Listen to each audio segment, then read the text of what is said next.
Some places don't just hide secrets. They seem to swallow the truth whole. Across 3 centuries, America has buried its strangest chapters in fog, static, and silence. Officials moved on, files were closed, but the questions never really left. Coincidence? Cover-up? Or something we simply don't have language for yet? Tonight, we're not settling for easy answers. We're going straight into the unexplained, into the moments history can't quite close the book on. So sit back, relax, and let's dive in. The fog rolls in over Lake Herman Road most evenings, the way it has for decades, settling into the low places between the hills outside Vallejo, California. It's an unremarkable stretch of pavement now. No plaque, no marker, just gravel shoulders and dry grass. But on the night of December 20th, 1968, this quiet lover's lane became the opening scene of one of the most enduring unsolved mysteries in American criminal history. 17-year-old Betty Lou Jensen and 16-year-old David Faraday had parked here, like countless teenagers before them. They never made it home. Both were shot at close range, their killer vanishing into the dark without a trace. No fingerprints, no witnesses, no clear motive. At the time, it read as a tragic, isolated crime. It would not stay isolated for long. Over the following year, at least 4 more attacks followed, at Blue Rock Springs, at Lake Berryessa, in the streets of San Francisco. The victims were strangers to one another, chosen, it seemed, almost at random. And then came the letters. Beginning in the summer of 1969, a series of taunting, meticulously composed letters arrived at Bay Area newspapers. Their author called himself the Zodiac. He claimed responsibility for the killings, described details only the police, or the killer, could have known, and enclosed cryptic ciphers, insisting they held clues to his identity.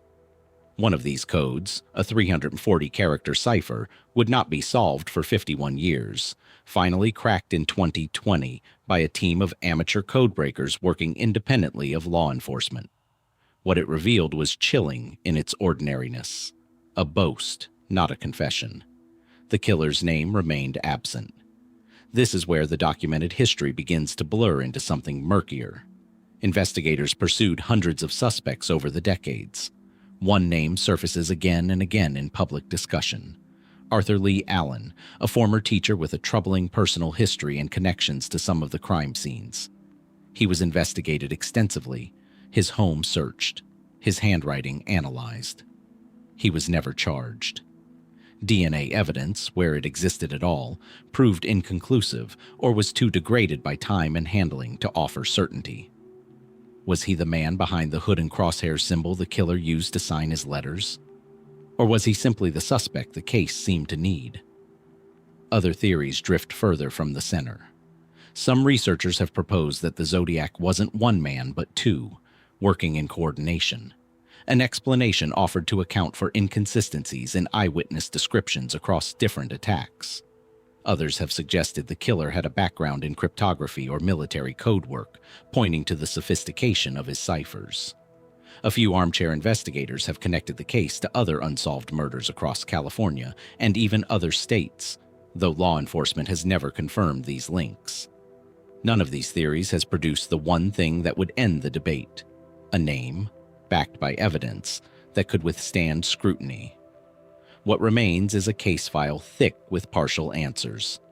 4 confirmed murders, at least 2 more attacks, a killer who wrote hundreds of pages about himself and still managed to disappear completely. The cipher took half a century to break. The man who wrote it was never found. So the questions linger, the way the fog does over that stretch of road outside Vallejo. Did the Zodiac simply stop? Or did he die? Or is it possible, however unsettling to consider, that he simply grew old, unnoticed, carrying the answer with him to an unmarked grave? The case remains open. Somewhere, perhaps, so does the truth. If the Zodiac cipher took 51 years to yield even a fragment of meaning, there is another code, older still, that has resisted every attempt for more than a century and a half. And unlike the Crosshairs killer, the man who left it behind promised that a fortune awaited whoever could break it. The town of Bedford, Virginia sits quietly among the foothills of the Blue Ridge Mountains, a place of red brick storefronts and rolling farmland that gives little outward sign of the legend buried in its history. Somewhere in these hills, according to a story that has circulated since the years before the Civil War, lies a treasure of staggering value: gold, silver, and jewels, sealed away in an iron container, its location and contents described in a set of 3 encoded documents known today as the Beale Ciphers. The story begins, as these stories often do, with a stranger. In January 1820, a man named Thomas Jefferson Beale is said to have arrived at the Washington Hotel in Lynchburg, Virginia, where he stayed for several months before departing west. He returned briefly in 1822, entrusting the hotel's proprietor, a man named Robert Morris, with a locked iron box. Beale told Morris the box contained papers of great importance and asked him to keep it safe. If Beale did not return within 10 years, Morris was to open it. Beale never returned. Morris, according to the account, waited more than 2 decades before finally opening the box in 1845, well past the agreed 10 years. Inside, he found 3 sheets of ciphered text, along with a letter, unencrypted, explaining the situation. The letter claimed that Beale and a party of adventurers had discovered a rich deposit of gold and silver while out west, likely in present-day Colorado or New Mexico, and had transported it back to Virginia for safekeeping, burying it in a secure and undisclosed location. The 3 ciphers, the letter explained, described the treasure's exact location, its contents, and the names of the men entitled to a share of it. Morris, unable to crack the codes himself, is said to have passed the papers along before his death to a friend, an individual who chose to remain anonymous, but who eventually published the story in 1885 in a pamphlet titled The Beale Papers. That pamphlet is, in fact, the only source for this entire narrative. There is no contemporary documentation of Thomas Jefferson Beale's existence outside of it. No birth record, no census entry, no independent correspondence. He appears in the historical record only through this single, self-published account, and then vanishes from it entirely. This absence has fueled generations of doubt. Was Beale a real man, or an invention, a literary device dressed up as history to sell pamphlets? And yet one detail complicates a simple dismissal. The second cipher, when measured against a specific historical document, actually works. That document is the Declaration of Independence. In the 1840s, a cryptographer working on the papers discovered that if each number in the second cipher was matched to the first letter of the corresponding word in the Declaration, the numbers decoded into readable English. The message described in general terms a vault containing gold, silver, and jewels, buried a few miles from Buford's Tavern in Bedford County, and stated that the first and third ciphers would reveal its precise location and the names of the men who deserved a share of it. If the second cipher is genuine, why would the other 2 remain unsolved? Cryptographers, mathematicians, and treasure hunters have spent well over a century testing other historical documents as potential keys. The Constitution, the Magna Carta, the Articles of Confederation, obscure regional almanacs, even Beale's own supposed handwriting, without success. Some have applied modern computational analysis, running the unsolved ciphers through algorithms capable of testing millions of possible keys in a fraction of the time it would have taken a Victorian-era codebreaker. Still, the first and third ciphers have not yielded. This has led some researchers toward a colder, more skeptical reading. Statistical analysis conducted in the late 20th century, particularly by cryptologist and computer scientist Carl Hammer and later others, examined the structure of the working second cipher and raised a troubling question. Could its patterns be explained not as genuine encoded language, but as an elaborate hoax? A document deliberately constructed to appear decipherable, using the Declaration of Independence as a kind of built-in Rosetta Stone, while the other 2 ciphers remain nothing more than convincing noise. Some analyses of word patterns and phrasing in the original pamphlet have suggested it may have been written later than 1885 claims, or by someone more familiar with 19th century American vernacular than a semi-literate frontiersman might have been. And yet the hoax theory has never fully closed the case either.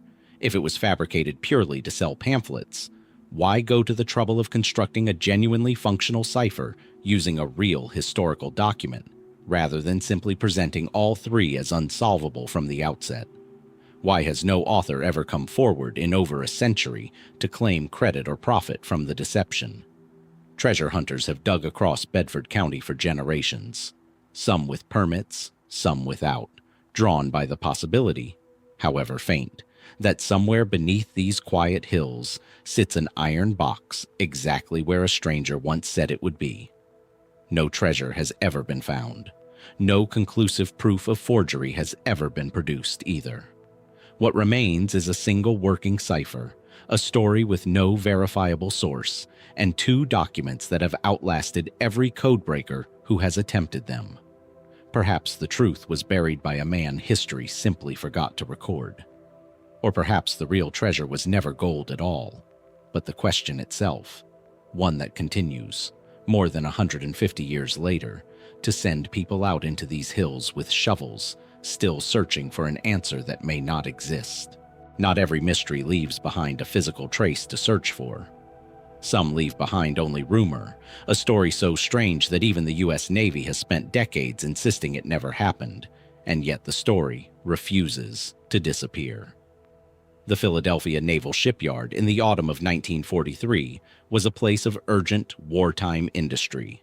Cranes and welding sparks, the clang of steel against steel, destroyers and escort vessels queued along the docks of the Delaware River, being readied for a war that showed no signs of ending soon. Among them, according to a story that would not surface publicly for years, sat the USS Eldridge, a newly commissioned destroyer escort. What allegedly happened to that ship on a quiet October morning would become one of the most persistent and strange legends of the 20th century. The claim, in its simplest form, is this: that the Navy, experimenting with theories related to Albert Einstein's unified field theory, attempted to render the Eldridge invisible to radar using powerful electromagnetic generators. Instead, the experiment allegedly succeeded far beyond its intended scope. Witnesses were said to describe a greenish fog enveloping the ship, followed by its complete disappearance from the harbor, not just from radar, but from human sight entirely. Moments later, according to the story, the Eldridge reappeared not in Philadelphia, but in Norfolk, Virginia, over 200 miles away, before vanishing again and returning to its original position. The human cost, in the versions of the story that followed, was where the account turned darkest. Crew members were said to have been found fused into the ship's metal bulkheads, some dead, others alive but forever changed. A phenomenon later dramatized in fiction as getting stuck, men who had passed partway through solid steel and remained there. Others reportedly suffered a condition survivors called freezing, moments of catatonia that could strike without warning for the rest of their lives, or a stranger affliction still: the ability to simply vanish from a room, only to reappear minutes later, unaware of where they had been. Where does a story like this begin? Its earliest documented source traces back to a man named Carl Allen, writing under the name Carlos Allende, who in the late 1950s sent a series of letters to Morris K. Jessup, an astronomer and author who had written a book on unidentified flying objects.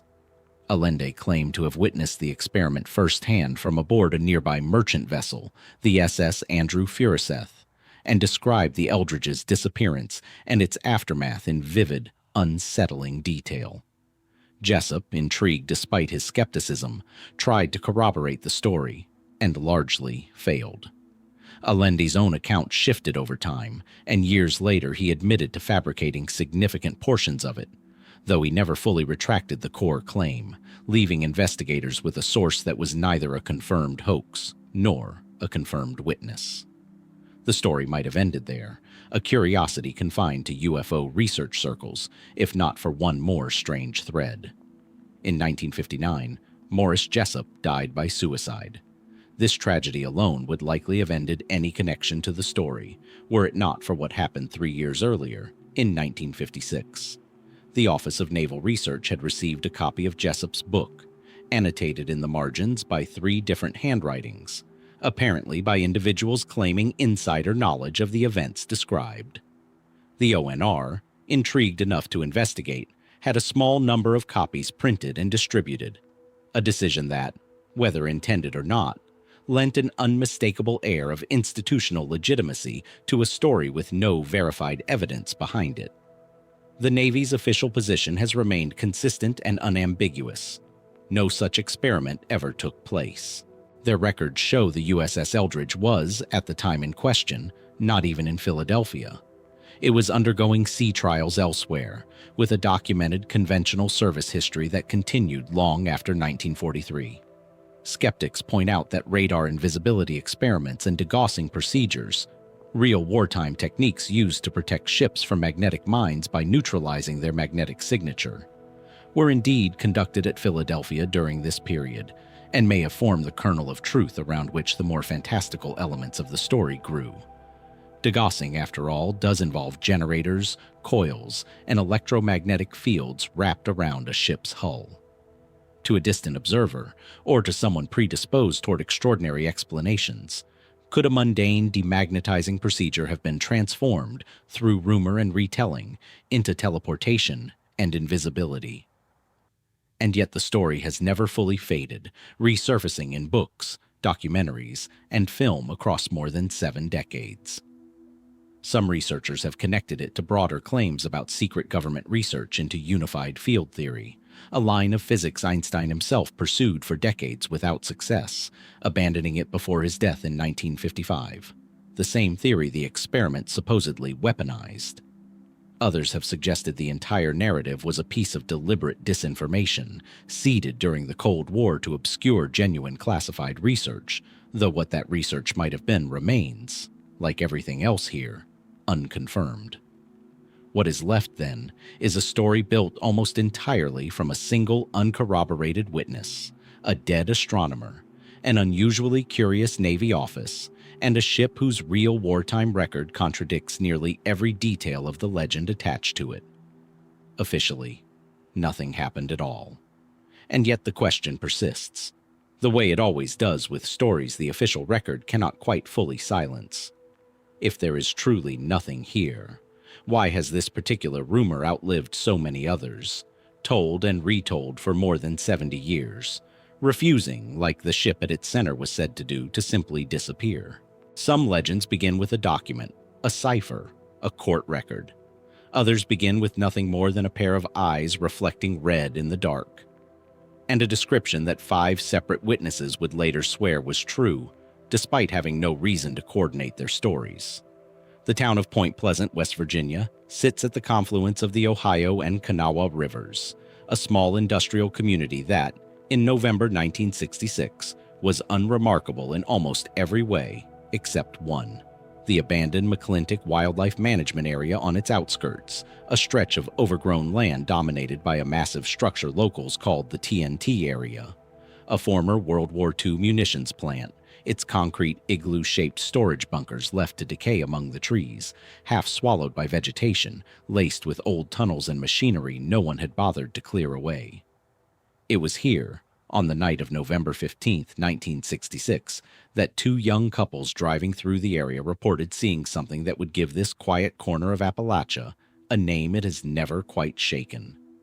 Roger and Linda Scarberry, along with Steve and Mary Mallett, described a large gray man-shaped figure with wings, standing near an old generator plant, its most striking feature a pair of eyes that glowed red when caught in their car's headlights.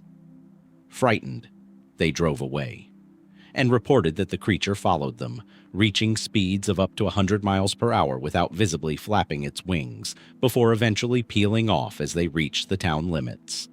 They went straight to the Mason County Sheriff's Office. What makes their account difficult to dismiss outright is not the story alone, but what followed.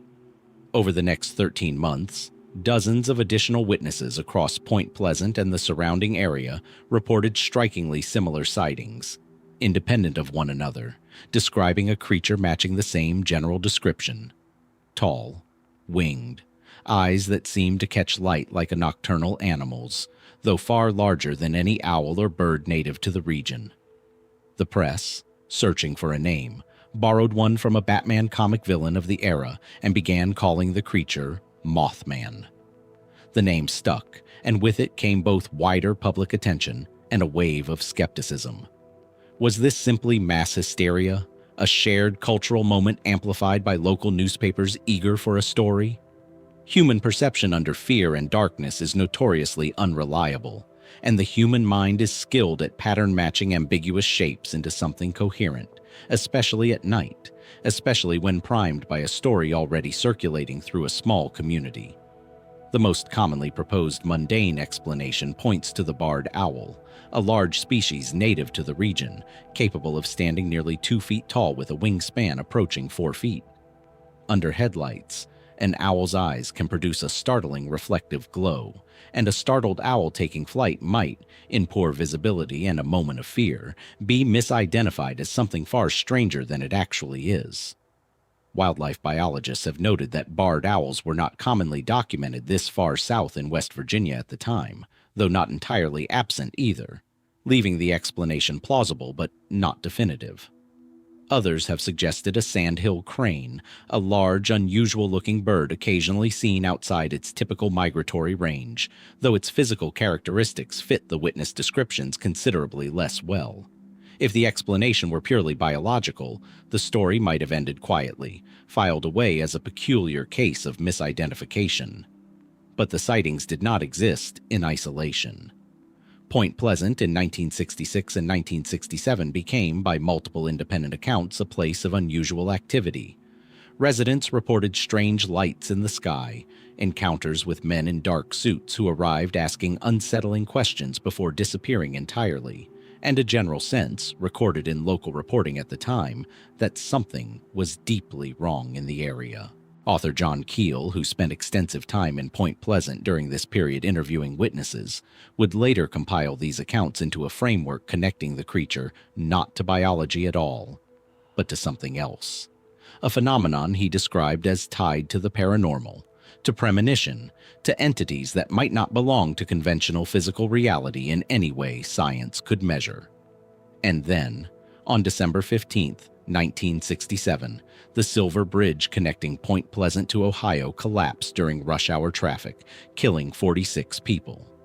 It was later determined to be caused by a structural defect, a single failed eye-bar in the bridge's suspension chain, a mechanical failure with a clear engineering explanation, unrelated by any physical evidence to the sightings that preceded it. And yet the timing has never stopped feeling significant to those who lived through it. The Mothman sightings had begun 13 months before the collapse and largely ceased after it. Was this coincidence, a natural conclusion to a story that had simply run its course? Or, as some have long asked, was the creature less a monster to be feared and more a warning, appearing not to threaten the town but to signal a disaster it had no way of preventing? No physical evidence of Mothman has ever been recovered. No photographs beyond ambiguous, disputed images, no remains, no definitive proof of any creature matching the description offered by dozens of witnesses across more than a year.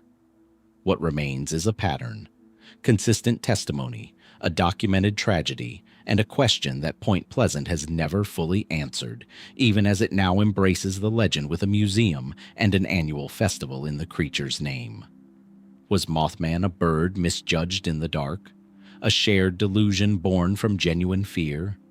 Or something that arrived, watched, and left again before the bridge came down, for reasons that were never meant to be understood at all? Not every mystery involves a creature in the dark or a code on paper. Some begin instead with an absence, a scene so undisturbed, so eerily intact, that what's missing becomes more unsettling than anything that could have been found. On December 4th, 1872, the crew of the British brigantine Dei Gratia spotted a ship adrift roughly 400 miles east of the Azores in open Atlantic waters, its sails partially set and billowing awkwardly in the wind, its wheel spinning free with no hand to guide it. The ship was the Mary Celeste, an American-registered merchant vessel that had departed New York a month earlier, bound for Genoa, Italy, carrying a cargo of denatured alcohol. When the Dei Gratia's captain, Benjamin Briggs's fellow seafarer David Morehouse, sent a boarding party aboard, They found something that has puzzled investigators for more than a century. The ship was entirely empty, yet almost nothing about it suggested disaster. The single lifeboat was gone, along with the ship's papers and navigational instruments, but the crew's personal belongings remained largely undisturbed. Clothing still in place, a sewing machine with a woman's thimble resting on it, untouched. The cargo hold contained 701 barrels of alcohol, 9 of which were later found empty, though the ship showed no sign of fire or explosion. There was food and fresh water still aboard, enough to suggest no immediate crisis of survival. The captain's log had its last entry dated 10 days earlier, noting nothing unusual, nothing indicating distress, mutiny, or a coming storm. Below deck there was nearly a foot of water sitting in the hold, enough to concern an experienced captain, certainly, but nowhere near enough to explain an abandonment of a seaworthy vessel in open ocean. Captain Briggs was known as a careful, experienced sailor, not prone to panic. He had brought his wife and 2-year-old daughter along on the voyage, along with a crew of 8, all of whom carried reputations for competence and sobriety. Whatever happened, it happened to all 10 people aboard at once, decisively enough that they left behind a functioning ship and climbed into a small lifeboat in the middle of the Atlantic, a decision that, absent an obvious and overwhelming threat, seems almost impossible to explain through ordinary reasoning. What then could have driven an entire crew to abandon a safe, floating vessel for the comparative peril of an open boat at sea? The most widely accepted explanation among maritime historians centers on the ship's volatile cargo. Denatured alcohol can, under certain conditions, release fumes capable of building pressure inside sealed barrels. If several of the 9 empty barrels had leaked or built dangerous vapor, Briggs may have feared an imminent explosion, ordered the crew into the lifeboat as a precaution, and intended to remain nearby, tethered to the ship by a length of rope until any danger passed. If that rope broke, or if the crew simply misjudged the distance in worsening weather, the ship could easily have drifted beyond reach, leaving those in the lifeboat stranded in open water with no way to return, and no way to survive. This theory accounts for the water in the hold, the missing lifeboat, and the otherwise undisturbed vessel, without requiring anything beyond a reasonable, if ultimately fatal, judgment call by an experienced captain. Other researchers have proposed a violent squall, a sudden and severe weather event that may have convinced Briggs the ship was taking on water faster than the pumps could manage, prompting a premature and ultimately unnecessary evacuation. A faulty pump has also been suggested as a contributing factor. Evidence recovered later indicated the Mary Celeste's pump may not have been functioning reliably, potentially causing the crew to overestimate how much water the ship had actually taken on and how close it truly was to sinking. These explanations, grounded in seamanship and probability, have never fully satisfied everyone, and the case has attracted more speculative theories over the decades. Some have pointed to reports of unusual sea conditions or water spouts in the region around the time of the disappearance, phenomena capable of unsettling even an experienced crew into hasty decisions. Others, working from the case's near-mythic reputation, have proposed far stranger ideas entirely. Piracy, mutiny, even in the most fringe accounts, something beyond conventional explanation altogether, though no physical evidence from the ship supports violence of any kind. No blood, no signs of struggle, no damage consistent with an attack were ever documented aboard the vessel. The Mary Celeste itself continued sailing for another 12 years under new ownership, developing a reputation among sailors as an unlucky, even cursed vessel, before its final captain deliberately wrecked it off the coast of Haiti in 1885 as part of an insurance fraud scheme. A sad, almost anticlimactic end for a ship that had already secured its place in maritime legend more than a decade earlier. Even the popular understanding of the case has been shaped as much by fiction as by fact. A young Arthur Conan Doyle, years before creating Sherlock Holmes, published a short story loosely inspired by the incident, embellishing it with fabricated details that many readers, then and now, have mistaken for historical record. Strip away the fiction, and what remains is still remarkable enough on its own. A ship found sailing itself across the Atlantic, its crew and their fates entirely unaccounted for. No bodies ever recovered, no lifeboat ever found, no confirmed sighting of Briggs, his family, or his crew ever reported again. Whatever happened aboard the Mary Celeste unfolded in the space of what was likely only a few desperate minutes, leaving behind a vessel so carefully, almost peacefully abandoned that the question has outlived every generation that has tried to answer it. What does a person see in the middle of an empty ocean that makes stepping off a solid ship into a small, open boat feel like the only choice left? If the sea can swallow a ship's crew without a trace, a city street can do the same to a single man. And in the case of Joseph Crater, it did so in front of witnesses, on a well-lit sidewalk, in the middle of one of the most crowded cities in the world. West 45th Street in Manhattan, on the evening of August 6, 1930, was alive with the ordinary business of a summer night. Theater crowds spilling from box offices, restaurant lights glowing against the dark, taxicabs idling at the curb outside Billy Haas's Chop House, a well-known eatery favored by the city's political and legal elite. It was here, just after 9 p.m., that New York State Supreme Court Justice Joseph Force Crater said goodbye to two friends, climbed into a cab, and rode off into the crowded streets of Manhattan. He was never definitively seen again. Crater's disappearance might have remained a minor curiosity if not for who he was. A rising figure in New York's political establishment, appointed to the bench only weeks earlier through his close association with Tammany Hall, the powerful and famously corrupt Democratic political machine that controlled much of the city's government at the time. On the day before he vanished, Crater had traveled to Atlantic City to spend time with a woman believed to be his mistress, cutting the trip short after receiving what colleagues described only as a phone call, before returning hastily to New York. The following morning, he visited his chambers, where his staff observed him destroying certain documents and instructing his law clerk to cash 2 checks worth a combined sum equivalent to well over $100,000 today. That afternoon, he purchased a single ticket to a Broadway show, went to dinner with friends, and by 9:15 p.m. had climbed into a taxi and disappeared from recorded history. His absence was not reported immediately.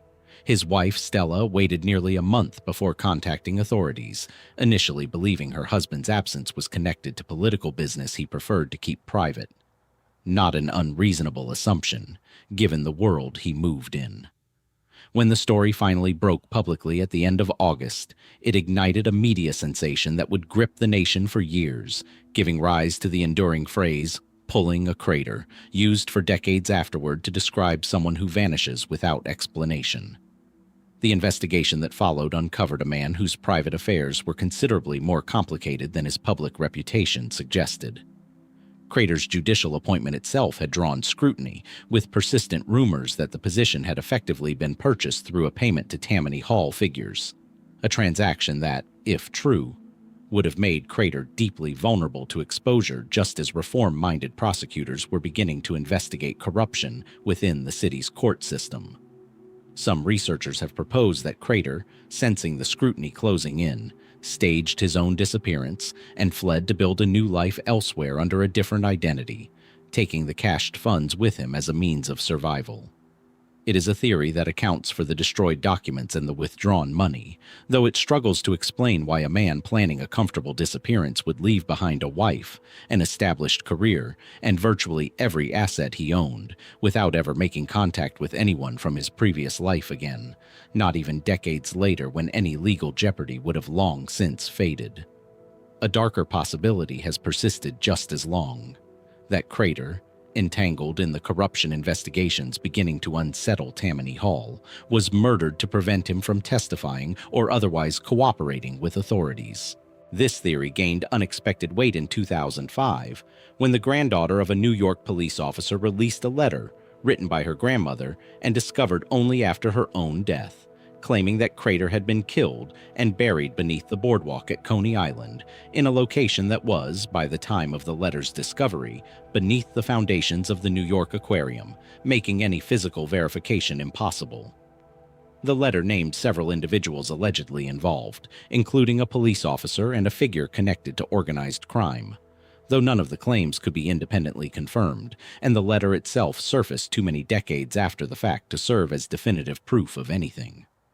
Other theories have suggested Crater may have been the victim of a robbery gone wrong, a random and tragic act unconnected to his political entanglements at all, his body disposed of by someone with no particular motive beyond the cash he was known to be carrying. Still others have wondered whether his mistress, or the phone call that cut short his trip to Atlantic City, held answers that were never pursued with sufficient care by an investigation that many at the time believed was hampered, deliberately or not, by the very political machine Crater had served. The official case remained open for decades, formally closed only in 1979, without ever having been solved. No trace of Joseph Crater, no body, no confirmed sighting, no verified use of his name or funds has ever surfaced in more than 90 years. What remains is a taxicab pulling away into a crowded Manhattan evening, a judge who understood exactly how deep the city's corruption ran, and a question that has outlived every official investigation into it. Did Joseph Crater run from what he knew? Or did what he knew catch up with him first, somewhere between that chop house doorway and wherever the cab was truly taking him? A city can lose a man without a trace. A mountain range, it turns out, can do the same. Not to one person, but to dozens, over the course of more than a century, all searching for the same elusive prize. East of Phoenix, Arizona, the Superstition Mountains rise abruptly from the desert floor, a jagged, sun-scorched range of volcanic rock that has earned its ominous name honestly. Temperatures here can climb past 110 degrees in summer. The terrain is treacherous and disorienting, cut through with steep canyons and unstable cliffs, and the region has, since at least the late 1800s, been associated with a story that has drawn treasure hunters into its depths for generations. The legend of the Lost Dutchman's gold mine, a fabulously rich deposit of gold said to be hidden somewhere within these mountains, its exact location known to only a handful of men across history, nearly all of whom are said to have died before revealing it to anyone else. The story, as it's most commonly told, centers on Jakob Waltz, a German immigrant, the Dutchman of the legend, a common misapplication of Deutsch in the American frontier vernacular of the time. Waltz is said to have discovered an extraordinarily rich gold deposit somewhere in the Superstitions sometime in the mid to late 1800s, extracting ore rich enough to convince those around him that he had found something extraordinary. He kept the mine's location a closely guarded secret for decades, reportedly only ever venturing into the mountains alone or with a small number of trusted companions, several of whom, according to legend, met violent or mysterious ends. When Waltz died in Phoenix in 1891, he is said to have described the mine's location to Julia Thomas, a woman who had cared for him in his final illness. Directions that were, by most accounts, vague, fragmented, or simply insufficient to relocate the site, despite her earnest attempts to follow them. From that point forward, the story shifts from a single man's secret to a magnet for the fortunes, and in some tellings, the lives of everyone who has gone looking for it since. Hundreds of prospectors and treasure hunters have combed the Superstition Mountains over the following century, and the region has developed a reputation, depending on who is telling the story, either as extraordinarily dangerous terrain that claims lives through entirely ordinary means, or as something closer to cursed ground. The mundane explanation is straightforward enough on its own. The Superstition Mountains are genuinely hazardous. Extreme heat, minimal water sources, unstable volcanic rock prone to sudden rock slides, and terrain easy to become lost in even for experienced hikers. Search and rescue operations in the range are common, and fatalities, while relatively rare given the number of visitors, do occur with some regularity. Given the number of people who have ventured into these mountains specifically to search remote, off-trail areas for a hidden mine, chasing incomplete or contradictory directions passed down through decades of retelling, some number of tragic accidents would be statistically expected regardless of any curse or conspiracy, and yet certain individual cases have resisted easy dismissal. In 1931, prospector Adolf Ruth entered the mountains, searching for the mine using a set of directions he claimed to have obtained from a historical Peralta family document.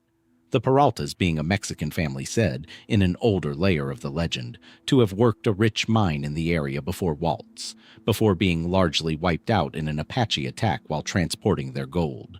Ruth vanished, and months later his skull was discovered separately from the rest of his remains, reportedly with a bullet hole in it, a detail that has fueled speculation of foul play for more than 90 years. Though the desert's scavenger wildlife and the skull's prolonged exposure to the elements make a definitive determination of the cause of that wound essentially impossible with the evidence recovered. Was Ruth murdered by someone protecting the mine's secret, or someone else searching for it? Or did the wound occur after death, through means having nothing to do with violence at all? Other searchers over the decades have died from heat exposure, falls, and dehydration, outcomes explainable without any reference to a curse, though local legend has, since at least the mid-20th century, attributed a number of these deaths to something more deliberate. Guardians of the mine, described in some tellings as descendants of the Apache, who according to legend considered the area sacred ground and were said to have killed to protect it, or in more fringe interpretations, something less explicable still, tied to the mountain range's much older reputation among indigenous oral traditions as a place best avoided entirely. No verified gold deposit matching the scale of the legend has ever been documented within the Superstition Mountains, despite extensive modern geological surveys of the region, and professional geologists have generally expressed skepticism that a mine of the scale described in the legend could exist there at all, given the area's known volcanic rock composition. And yet the search has never meaningfully stopped. Treasure hunters continue to enter these mountains today, drawn by maps of dubious origin, fragments of the Peralta stone tablets whose authenticity remains hotly disputed among researchers, and a story that has proven far more durable than any single piece of evidence brought forward to support or dismantle it. Perhaps Jacob Waltz found something extraordinary and took its true location to his grave, deliberately or simply by the accident of a mind failing at the end of a long life. Or perhaps the mine itself was never real at all, and what these mountains have truly claimed again and again is something else entirely. The certainty of searchers who believed against all evidence that the desert was still willing to give up its secret, if only they looked in the right place before it was their turn to disappear. Not every mystery unfolds across a mountain range or a city street. Some settle instead into the walls of a single farmhouse in the daily rhythms of one ordinary family, and refuse, for years, to leave. Adams, Tennessee sits in the rolling farmland of Robertson County, near the Kentucky border, a quiet agricultural community that in the early 1800s was home to John Bell, a prosperous farmer, and his family. It was here, beginning in 1817, that the Bell family reported a series of escalating disturbances that would grow into one of the most documented and enduring hauntings in American folklore. A case unusual not for its strangeness alone, but for how many people, across how many years, claimed to witness it directly. The disturbances are said to have begun modestly. Strange knocking sounds on the exterior walls of the house, scratching noises inside the walls themselves, sounds of chains dragging across the floor at night. Over the following months, according to family accounts later corroborated by neighbors and visitors, the phenomena escalated considerably. Bed covers were reportedly pulled from sleeping family members by unseen hands. Objects moved and were thrown across rooms, and most disturbingly, the entity, whatever it was, began to speak, developing what witnesses described as a distinct, audible voice capable of holding conversations, quoting scripture, and, in the accounts that have most defined the legend, directing increasingly hostile and violent attention toward one family member in particular, Betsy Bell, John Bell's young daughter, who reported being slapped, pinched, and physically tormented by the unseen presence with enough consistency that her family grew genuinely afraid for her safety. What separates the Bell Witch case from countless other regional ghost stories of the era is the sheer volume of contemporary corroboration attached to it. Word of the disturbances spread quickly through the community, and the Bell farmhouse reportedly attracted visitors curious to witness the phenomena firsthand. Among them, according to local and later historical accounts, a young Andrew Jackson, the future president, who is said to have visited the property with a group of men specifically to investigate the reports, only to have his wagon inexplicably become stuck on the property despite level ground, and to later describe an encounter with the entity's voice himself. The historical documentation of Jackson's visit is disputed among researchers. It appears more prominently in later retellings than in verifiable records contemporary to the events. But the broader pattern of neighbors, relatives, and local dignitaries reporting direct experiences with the phenomenon over multiple years is better supported, giving the case an unusual density of eyewitness testimony compared to most reputed hauntings. The entity itself, when it began communicating, offered shifting and sometimes contradictory explanations for its own identity, at various points claiming to be the spirit of a neighbor with a grudge against the Bell family, or reciting religious material with apparent knowledge that seemed, to contemporary witnesses, difficult to reconcile with an ordinary hoax. The most consequential and unsettling claim, however, concerned John Bell himself, toward whom the entity displayed sustained hostility, reportedly declaring its intention to torment him for the remainder of his life. Bell suffered from a period of declining health during the years the disturbances continued, eventually dying in December 1820. According to the family's own account, a small vial of unidentified liquid was found near his body after his death, and when the substance was reportedly tested on a family cat, the animal died shortly afterward.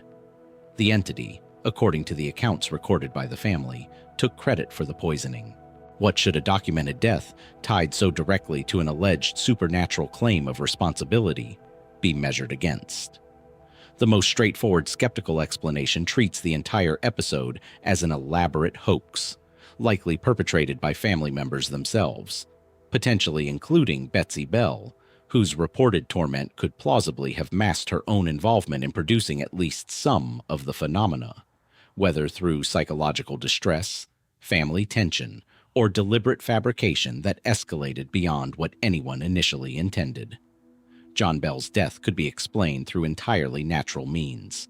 Historical accounts describe him suffering from a prolonged, unidentified illness in the years preceding his death, and the vial of liquid, if it existed at all in the form later described, could have been an existing medicine or an unrelated substance later woven into the growing narrative after the fact, particularly given that the fullest written account of the haunting was not compiled and published until decades later, by which point the story had already passed through years of retelling within the community. And yet certain elements resist easy dismissal. The volume and consistency of outside witness testimony across several years is unusual for a hoax sustained primarily within a single household, particularly in an era without any means of coordinating a fabrication across the number of visitors who reportedly experienced the phenomena directly. Some later researchers have proposed psychological explanations involving poltergeist activity linked to adolescent stress, a phenomenon some parapsychologists associate with disturbances that cluster around a young person undergoing emotional or physical strain, though this remains a contested and unproven framework rather than an established scientific finding. The Bell farmhouse itself no longer stands, though a cave on the original property, long associated with the legend, remains a site visitors travel to see today. No definitive account has ever fully reconciled the volume of testimony behind the case with the absence of any verifiable physical evidence beyond secondhand description. What lingers, more than 2 centuries later, is a question that has followed the story since it was first written down. Was the Bell Witch the product of a family's grief, stress, and the slow-burning power of a story retold until it hardened into fact? Or did something genuinely arrive in that farmhouse in 1817, make itself known to an entire community, and depart only once it had finished what it came to do? 2 centuries before Point Pleasant had a name for its winged visitor, another corner of the country was already contending with a creature of its own, one that never fully left, and whose legend now stretches back further than almost any other in American folklore. The pine barrens of southern New Jersey cover more than 1 million acres of dense, sandy-soiled forest, a landscape so isolated and disorienting that even today it remains sparsely populated compared to the rest of the state. Dirt roads wind through stands of pitch pine and scrub oak, swamps and bogs break up the terrain unpredictably, and for over 250 years, this same forest has been associated with a creature local tradition calls the Jersey Devil, a name attached to reported sightings stretching back by some accounts to the colonial era and continuing, remarkably, into the present day. The most widely repeated origin story places the creature's birth in 1735, centered on a woman identified in various tellings as Mother Leeds, said to have already borne 12 children and to have cursed her 13th pregnancy in a moment of exhausted despair, declaring the child could be the devil himself for all she cared. According to the legend, the child was born normal, but transformed almost immediately into a creature with hooves, wings, a horse-like head, and a forked tail, before shrieking and flying up through the chimney into the surrounding pines, where it has supposedly remained ever since. Historians researching the tale have noted that a family named Leeds did in fact live in the region during the relevant period, and some have proposed that the legend may have originated, at least in part, from political tensions between the Leeds family and other prominent colonial figures. Daniel Leeds, a local almanac publisher, held religious and political views that put him at odds with Quaker leadership in the area, and some researchers have suggested his family may have been deliberately targeted by rumor and rhetorical demonization that, over generations, calcified into the supernatural birth story now associated with the region. Whatever its origins, the legend proved remarkably durable, resurfacing periodically throughout the 18th and 19th centuries in scattered local reports before erupting into a full-scale regional phenomenon in January 1909. Over the course of about a week, newspapers across New Jersey and Pennsylvania documented an extraordinary wave of sightings, with reports arriving from dozens of towns describing a creature matching a strikingly consistent description: a horse-like or kangaroo-like body, leathery wings, cloven hooves, and unusual distinctive tracks discovered in snow across multiple properties, in some cases appearing on rooftops or in yards seemingly inaccessible without flight. Schools and factories in some towns reportedly closed amid the panic, and PCs were organized to search the surrounding woods, though none produced a confirmed capture or specimen. The scale of the 1909 events distinguishes the Jersey Devil from many similar regional legends.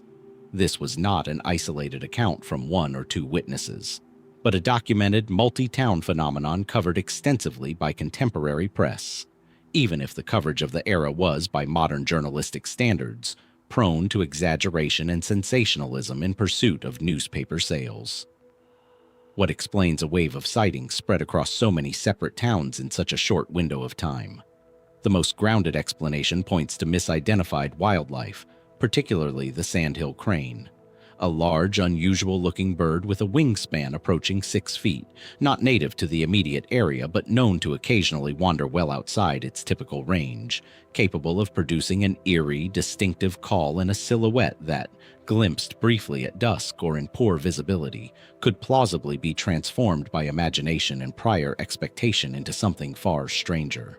The tracks reported in the snow have been attributed by some investigators to a combination of ordinary animal prints distorted by melting and refreezing, alongside a wave of copycat hoaxing that likely followed once the initial reports made headlines, with some residents reportedly staging tracks or sightings deliberately to participate in a story that had captured the entire region's attention.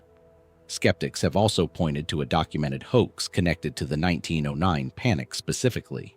A Philadelphia entrepreneur named Norman Jeffries, associated with a local museum, reportedly paid to have a kangaroo fitted with artificial wings and displayed it as a captured specimen of the creature, a stunt later exposed as fraudulent, but one that, for a period, fed directly into the public frenzy and blurred the line between genuine reported sightings and deliberate showmanship designed to profit from them.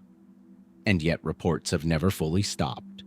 Sightings continued sporadically throughout the 20th century and into the 21st, including a cluster of reports in the 1960s that prompted several organized search efforts, none of which produced conclusive evidence.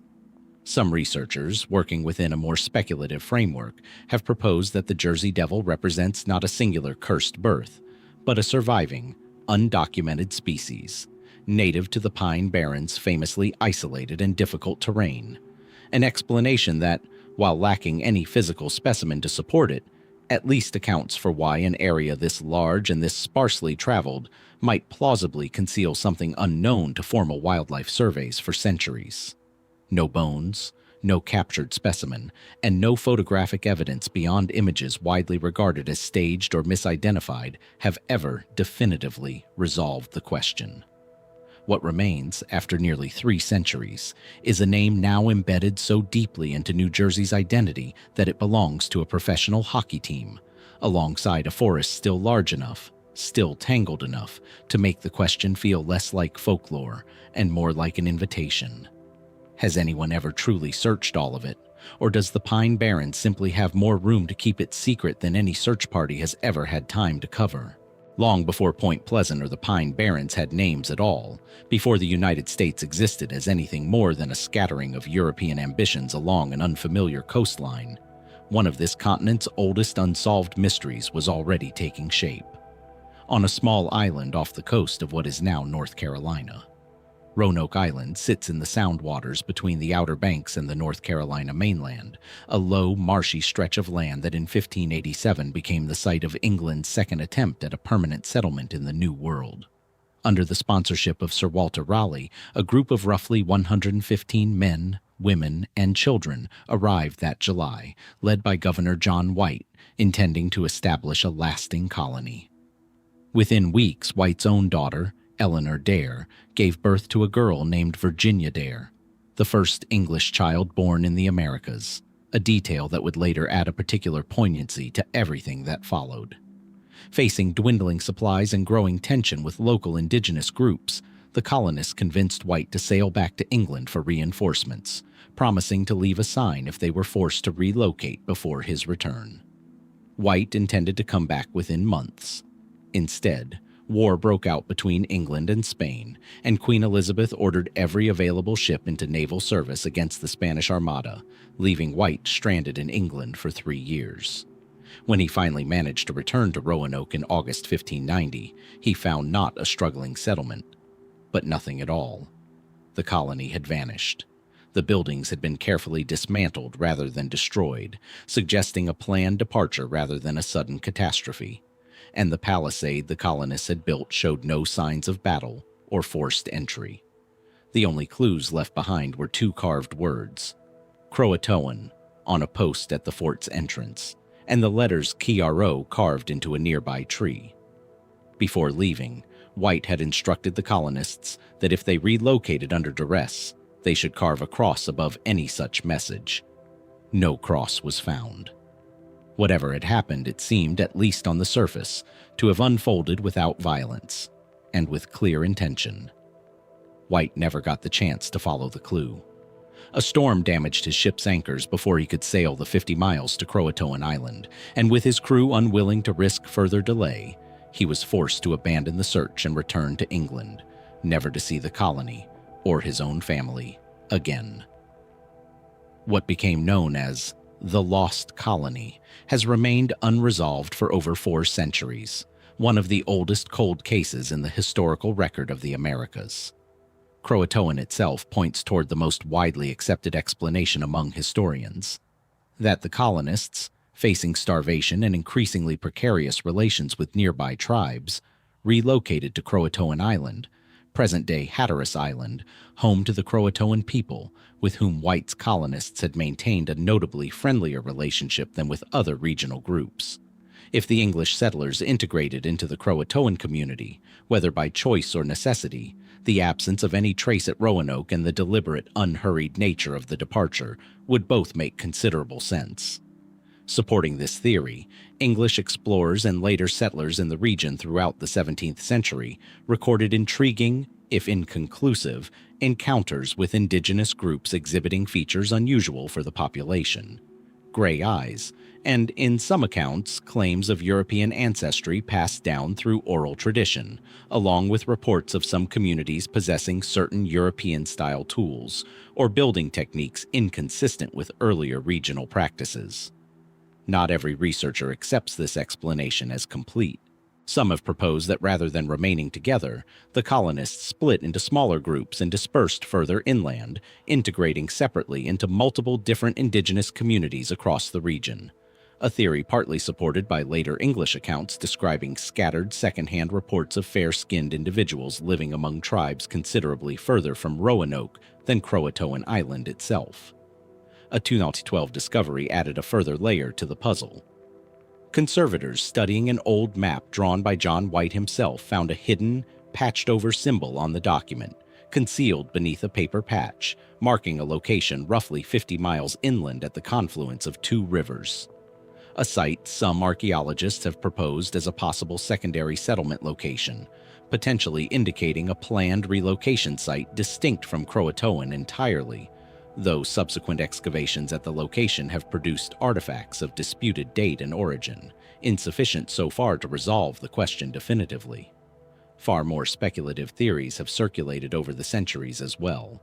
Accounts of disease, of conflict with unfriendly tribes resulting in the colonists' deaths, even in some of the more sensationalized retellings from later centuries, suggestions of something more mysterious still, disappearances attributed to entities or events with no basis in the historical or archaeological record.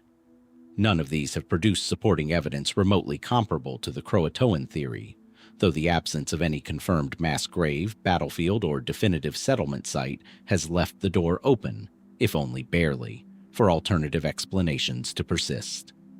More than 400 years later, archaeological work continues in the region, employing techniques unavailable to any investigator before them. Ground-penetrating radar, DNA analysis of communities with oral histories connecting them to the lost settlers, careful re-examination of White's own maps and letters for clues that may have gone unnoticed for centuries. And still, no definitive resolution has emerged. Did the Roanoke colonists survive by joining the very communities the English had come to displace, quietly disappearing into a new life that history simply failed to record? Or does some other answer remain buried, patched over like the symbol on White's own map, waiting for someone to finally lift the paper and see what lies beneath it? A vacant lot on Norton Avenue in the Leimert Park neighborhood of Los Angeles looked, on the morning of January 15, 1947, like countless other undeveloped parcels scattered across the city's rapidly expanding post-war landscape. Patchy grass, a scattering of trash, the kind of overlooked space pedestrians walked past without a second glance. That morning, a mother walking with her young daughter noticed what she first took to be a discarded store mannequin lying in the weeds. It was not a mannequin. It was the body of a young woman, and what had been done to her would make this one of the most infamous unsolved murders in American history. The victim was soon identified as Elizabeth Short, a 22-year-old woman who had come to Los Angeles, as so many did in that era, drawn by the glamour of the film industry, though she had found only sporadic work and a difficult transient existence moving between friends' apartments, hotels, and the homes of various acquaintances. The condition of her body, discovered severed at the waist and posed with a precision investigators found deeply unsettling, along with the extent of her injuries, shocked even hardened homicide detectives and ensured the case would dominate headlines for months. The press, seizing on Short's dark hair and the popularity of a recent film titled The Blue Dahlia, quickly dubbed her the Black Dahlia, a nickname that has outlasted virtually every other detail of the case in public memory. The investigation that followed became, at the time, one of the largest in the history of the Los Angeles Police Department, involving hundreds of detectives, thousands of interviews, and a level of media attention that arguably worked against the case as much as it helped it. Newspapers competed aggressively for exclusive details, and the resulting publicity brought forward an extraordinary number of false confessions. More than 60 individuals reportedly came forward over the years claiming responsibility for Short's murder, a phenomenon investigators attributed partly to the sensational nature of the coverage and partly to the particular notoriety the case had already achieved. Distinguishing genuine leads from attention-seeking fabrication became, from very early on, one of the investigation's central challenges. What made the case especially difficult to resolve was the nature of Short's final days, which investigators were only partially able to reconstruct. She had been seen by multiple witnesses in the days leading up to her death, including a final sighting at the Biltmore Hotel in downtown Los Angeles, after which her movements became considerably harder to trace. The forensic evidence available to investigators in 1947 was, by modern standards, limited. No DNA analysis, no digital records, no widespread security camera network to help establish a timeline. What evidence did exist, including letters investigators believed may have been sent by the killer to newspapers in the weeks following the murder, some accompanied by items belonging to Short herself, ultimately led nowhere conclusive, their authenticity and origin debated by researchers for decades afterward. Several suspects emerged over the course of the original investigation and the decades of amateur and professional research that followed, though none were ever charged, and the case remains officially unsolved to this day. Some investigators focused on individuals within Short's social circle, men she had reportedly dated or associated with in the months before her death, though alibis and insufficient evidence prevented any from being formally charged. Others pursued leads connecting the murder to organized crime figures or to individuals with documented histories of violence against women, theories that gained occasional traction in the press, but similarly failed to produce prosecutable evidence. Perhaps the most persistent and widely discussed theory in recent decades centers on Dr. George Hodel, a Los Angeles physician investigated by his own son, retired LAPD detective Steve Hodel, who spent years researching his father's potential connection to the case after his father's death in 1999. Steve Hodel's research, published across several books, pointed to circumstantial evidence including surveillance transcripts from an unrelated 1949 investigation into Hodel, in which police recordings allegedly captured him making statements some have interpreted as an oblique admission of involvement, along with claimed similarities between the positioning of Short's body and the surrealist photographic work of artist Man Ray, with whom Hodel was acquainted. Steve Hodel has also connected his father to several other unsolved murders from the same era, proposing a broader pattern of violence extending well beyond the Black Dahlia case alone. This theory has drawn considerable public attention and a measure of credibility from Hodel's own background in law enforcement, though it has also faced substantial criticism from other researchers, who note that the surveillance evidence remains open to interpretation, that no physical evidence has ever definitively linked George Hodel to the crime scene, and that a case built substantially by a victim's or suspect's own family member, however well researched, carries inherent limitations that make certainty difficult to reach. Other researchers have proposed entirely different suspects over the years, including individuals with documented histories of violent crime against women in the Los Angeles area during the same period, and some have suggested the killer may never have been publicly identified at all, someone whose name never surfaced in the extensive but ultimately incomplete investigative record left behind. The sheer volume of competing theories, each supported by circumstantial evidence and each contested by other researchers, has become almost as defining a feature of the Black Dahlia case as the murder itself. What distinguishes this case from many other unsolved murders is not simply its brutality, but the way it settled into the cultural identity of Los Angeles itself, inspiring novels, films, and decades of continued investigative interest from writers and amateur researchers unwilling to let the case fade from public memory the way so many other unsolved crimes from the same era eventually have. The LAPD's case file remains technically open, though functionally cold, its physical evidence degraded by decades of storage and its most promising witnesses long since deceased. Elizabeth Short came to Los Angeles, like so many young women of her generation, hoping to build a life for herself in a city built on reinvention and the promise of a fresh start. Instead, her name has endured for nearly 80 years, attached not to any achievement of her own, but to a crime that has resisted every attempt to close it. Was her killer one of the dozens of suspects investigated and ultimately released for lack of evidence? Did he escape justice through the simple, unglamorous advantage of a city too large and an investigation too overwhelmed by false leads to ever narrow its focus correctly? Or does the truth belong to someone whose name has never once appeared in any file connected to this case at all? A person who walked through the aftermath of 1947 Los Angeles unnoticed, and who took whatever they knew to a grave that, unlike Elizabeth Short's, no one has ever thought to search. Every mystery so far in this exploration has unfolded on solid ground. A farmhouse, a mountain range, a vacant lot. This next one begins somewhere else entirely. 220 light-years from Earth, in a signal that arrived, was recorded, and vanished, all within the span of 72 seconds. The Big Ear radio telescope sat on farmland belonging to Ohio Wesleyan University and Ohio State University in Delaware County, Ohio. An unassuming installation compared to the towering dishes most people picture when they imagine radio astronomy.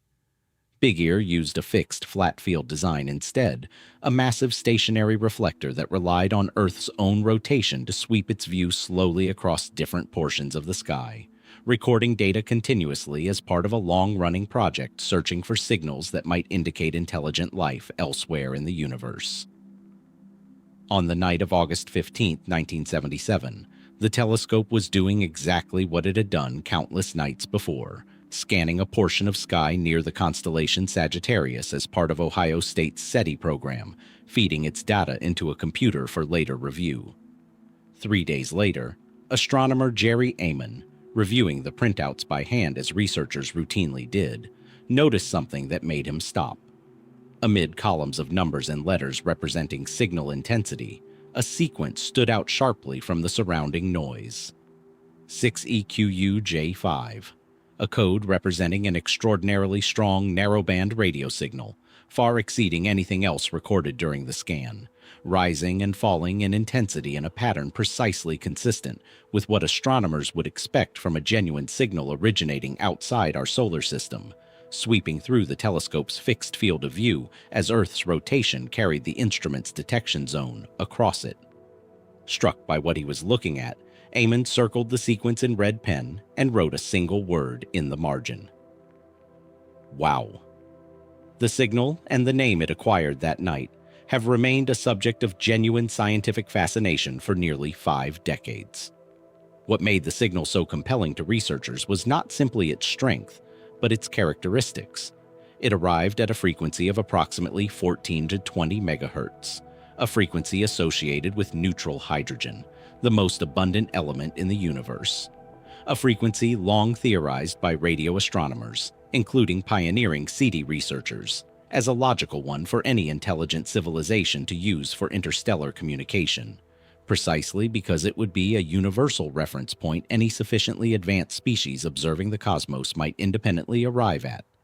The signal's behavior over its recorded duration, gradually increasing and then decreasing in strength, matched almost exactly the pattern predicted for a fixed source in deep space being swept across a telescope's stationary detection field by Earth's own rotation, rather than the pattern one would expect from a terrestrial or near-Earth source, which would typically behave quite differently. In short, virtually everything about the signal's technical profile was consistent with a genuine transmission originating from a fixed point far beyond our solar system.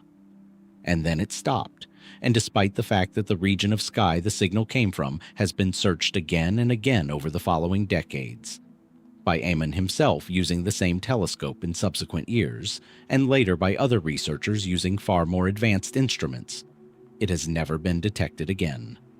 No repeat signal, no fainter echo, no comparable transmission from the same coordinates has ever been recorded, leaving investigators with a single 72-second data point and no way to conduct the kind of repeated observation that scientific verification typically demands. This absence of repetition has fueled the most widely discussed mundane explanations.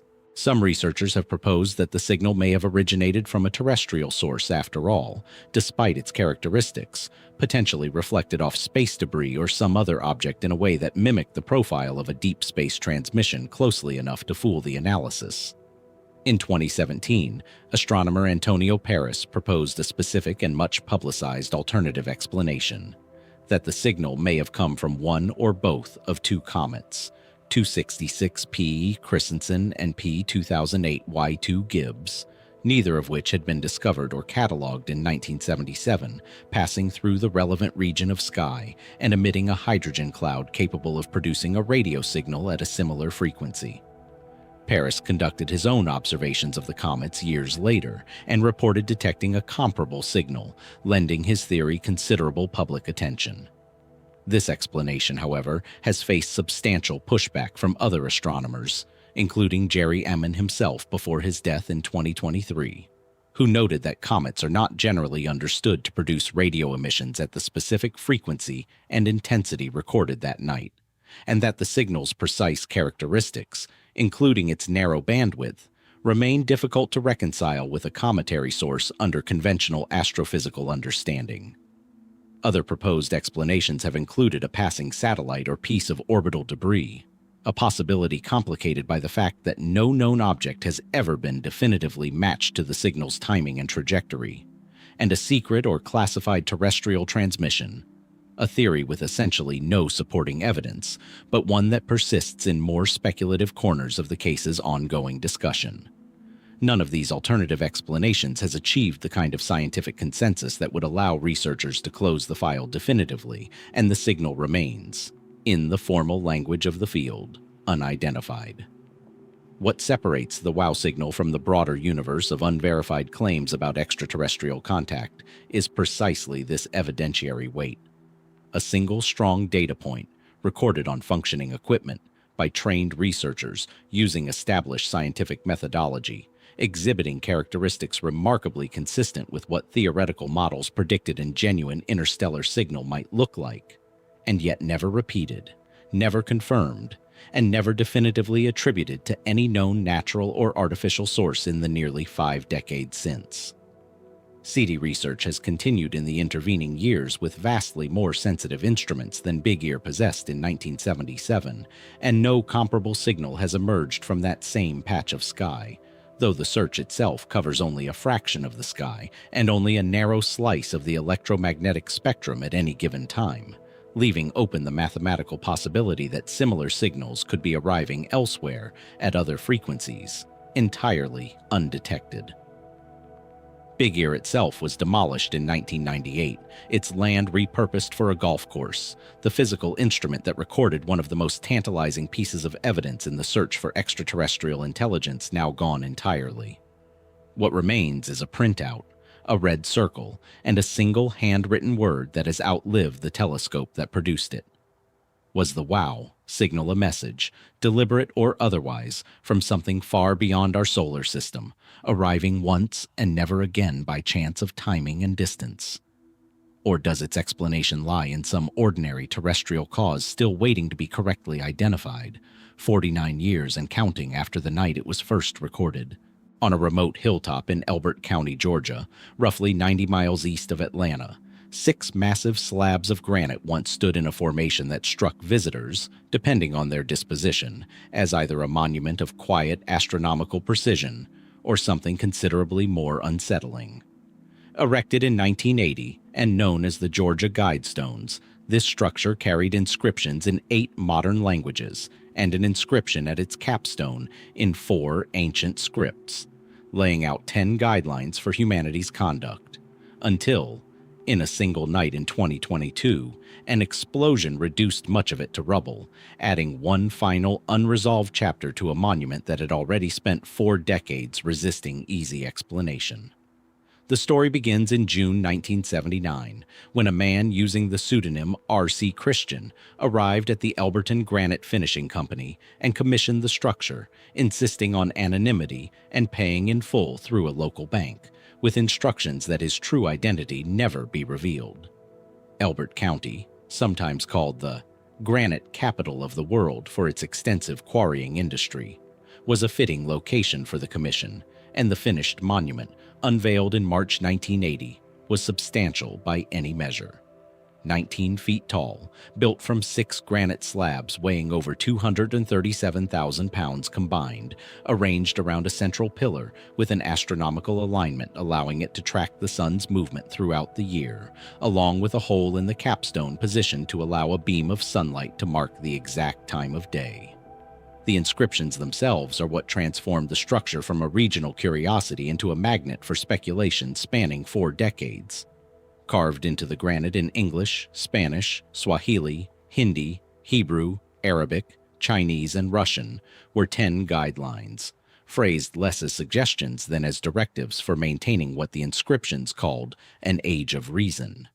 Among them, maintaining humanity's population under 500 million in perpetual balance with nature, guiding reproduction wisely to improve fitness and diversity, uniting humanity under a new living language, and establishing a world court to resolve international disputes.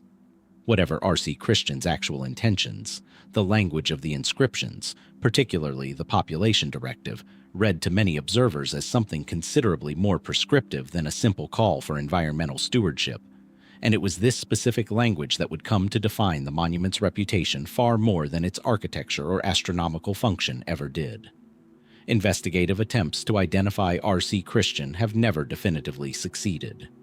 Journalists and researchers over the decades pursued various leads, and one name has surfaced repeatedly in connection with the monument: Herbert Hudson Kirsten, a Fort Dodge, Iowa physician with documented interests in eugenics-adjacent population theory, whose name emerged through investigative reporting examining correspondence and associations connected to the commission. Kirsten died in 2005 without ever publicly confirming or denying the connection, and the bank records and legal documents tied to the original commission were, per R.C. Christian's own instructions, handled in a manner designed specifically to preserve his anonymity permanently, leaving even the most diligent researchers with strong circumstantial threads, but no definitive confirmation. This absence of a confirmed identity, combined with the specific content of the inscriptions, allowed the monument to become, particularly from the 2000s onward, a focal point for a wide range of theories about its true purpose. Some researchers and commentators have proposed that the Guidestones represented the work of a small, deliberately anonymous group with genuine intentions to influence global population and governance policy, pointing to the specificity and confidence of the inscribed guidelines as evidence of a serious, if privately funded and legally unaccountable, ideological project rather than an artistic or philosophical gesture. Others have situated the monument within broader conspiracy frameworks involving secretive planning by unelected global elites, interpreting the population guideline in particular as evidence of intentions toward mass depopulation, a reading that gained considerable traction through internet forums, talk radio, and later social media discussion beginning in the 2010s. Transforming a relatively obscure rural monument into a recurring flashpoint in wider debates about hidden global governance.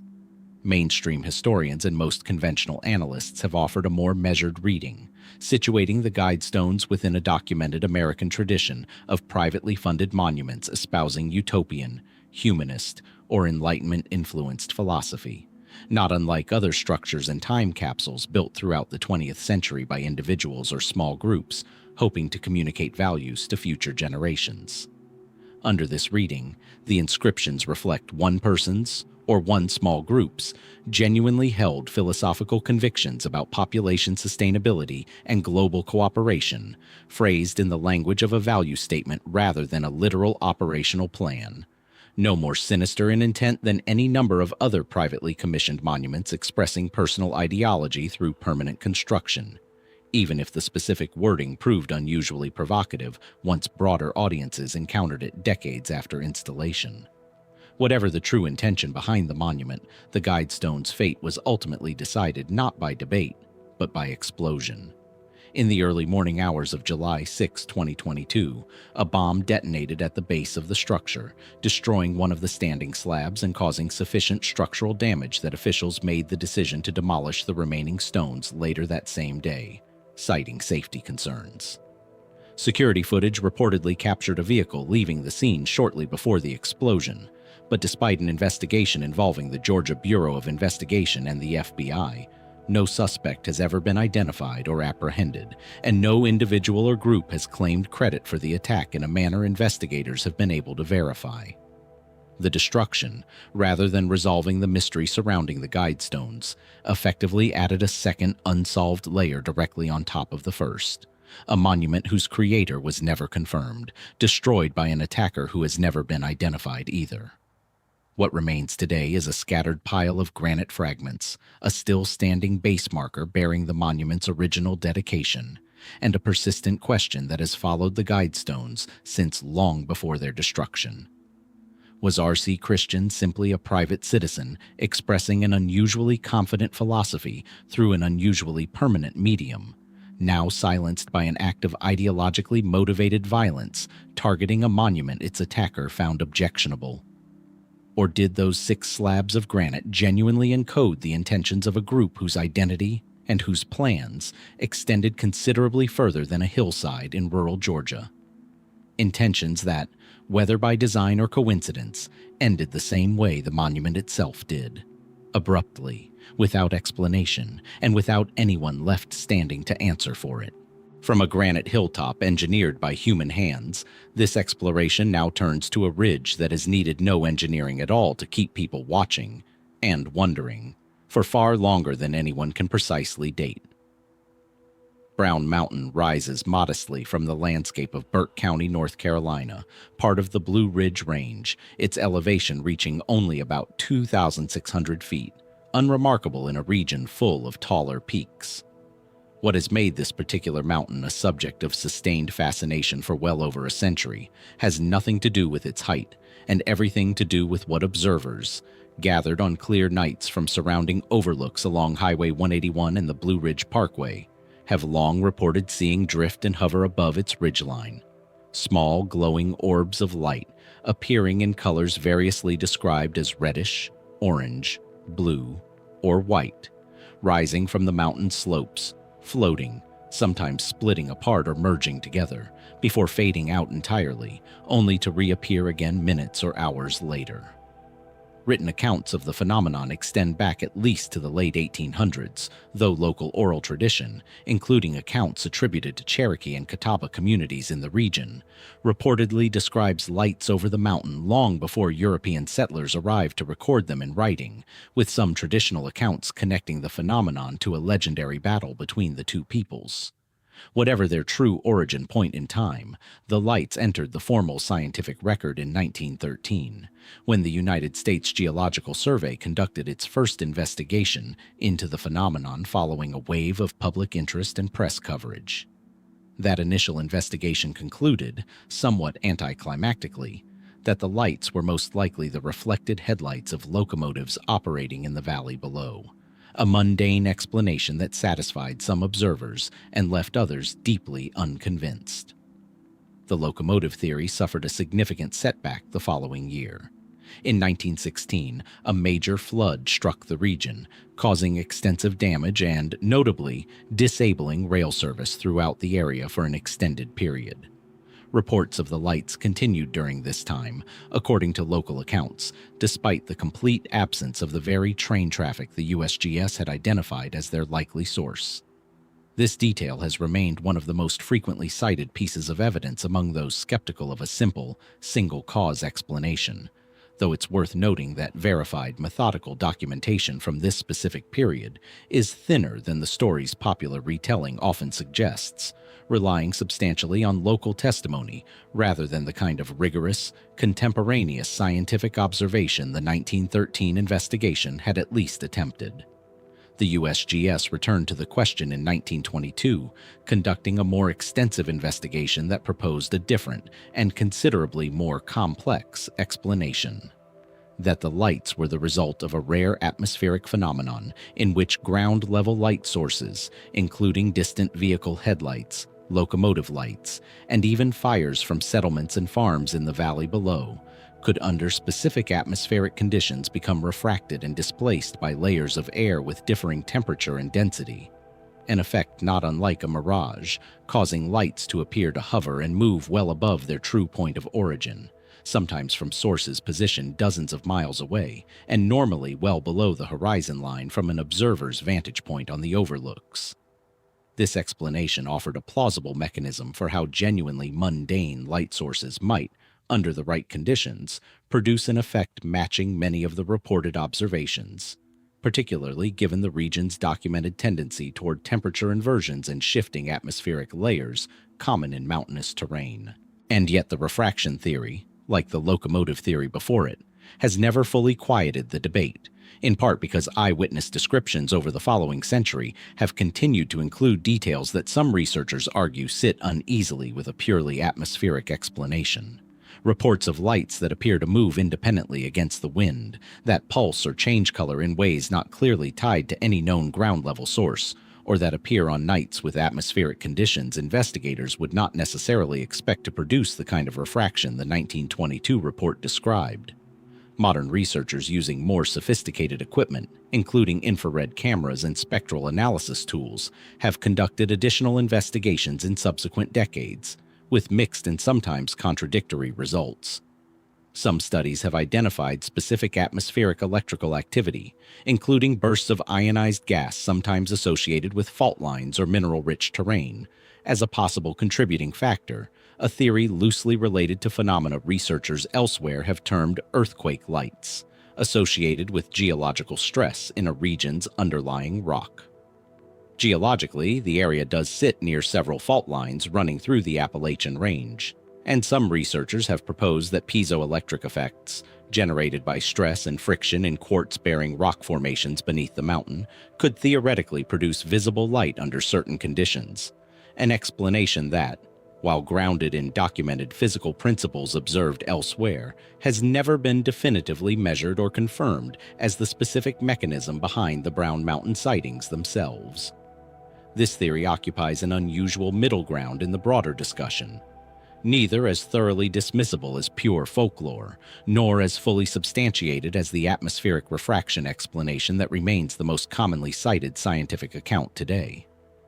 Beyond these more grounded theories, the lights have inevitably attracted more speculative interpretations over the decades, including proposals connecting the phenomenon to unidentified aerial activity, to residual paranormal energy tied to the region's older indigenous legends, and to a range of other explanations reflecting whatever cultural preoccupations happened to be prominent at the time a given generation of observers went looking for their own answer. None of these more speculative frameworks has produced verifiable physical evidence distinguishing them from the more conventional explanations already on record. What makes Brown Mountain distinctive among the mysteries in this exploration is not any single dramatic event, but its sheer persistence. More than a century of continuous, reasonably consistent testimony, several formal government investigations reaching different and only partially reconcilable conclusions, and a phenomenon that continues to draw visitors to the same overlooks today that drew curious observers in the early 20th century, still hoping to see for themselves the lights that have never been fully explained away and never been fully confirmed as anything beyond the ordinary tricks distant light and mountain air can play on a clear night. Are the Brown Mountain lights simply a well-documented atmospheric illusion, repeatedly rediscovered by each new generation unfamiliar with the science behind it? Or does the mountain still hold some genuine, undocumented mechanism of its own, one that has been hiding in plain sight, above a quiet Appalachian ridge, for far longer than anyone has yet managed to prove?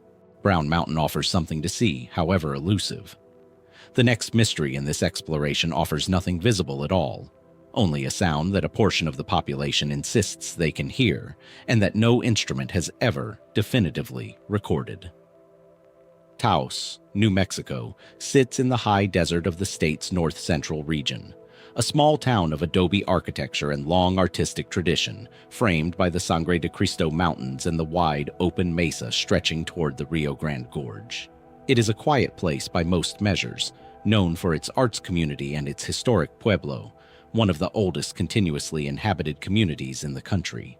And yet, since at least the early 1990s, a notable minority of residents and visitors to the area have reported something the town has never been able to fully explain: a persistent, low-frequency humming sound, audible primarily indoors and most often at night, described by those who hear it as similar to a distant idling diesel engine, faint but unmistakable once noticed, and, troublingly, undetectable to nearly everyone else standing in the same room.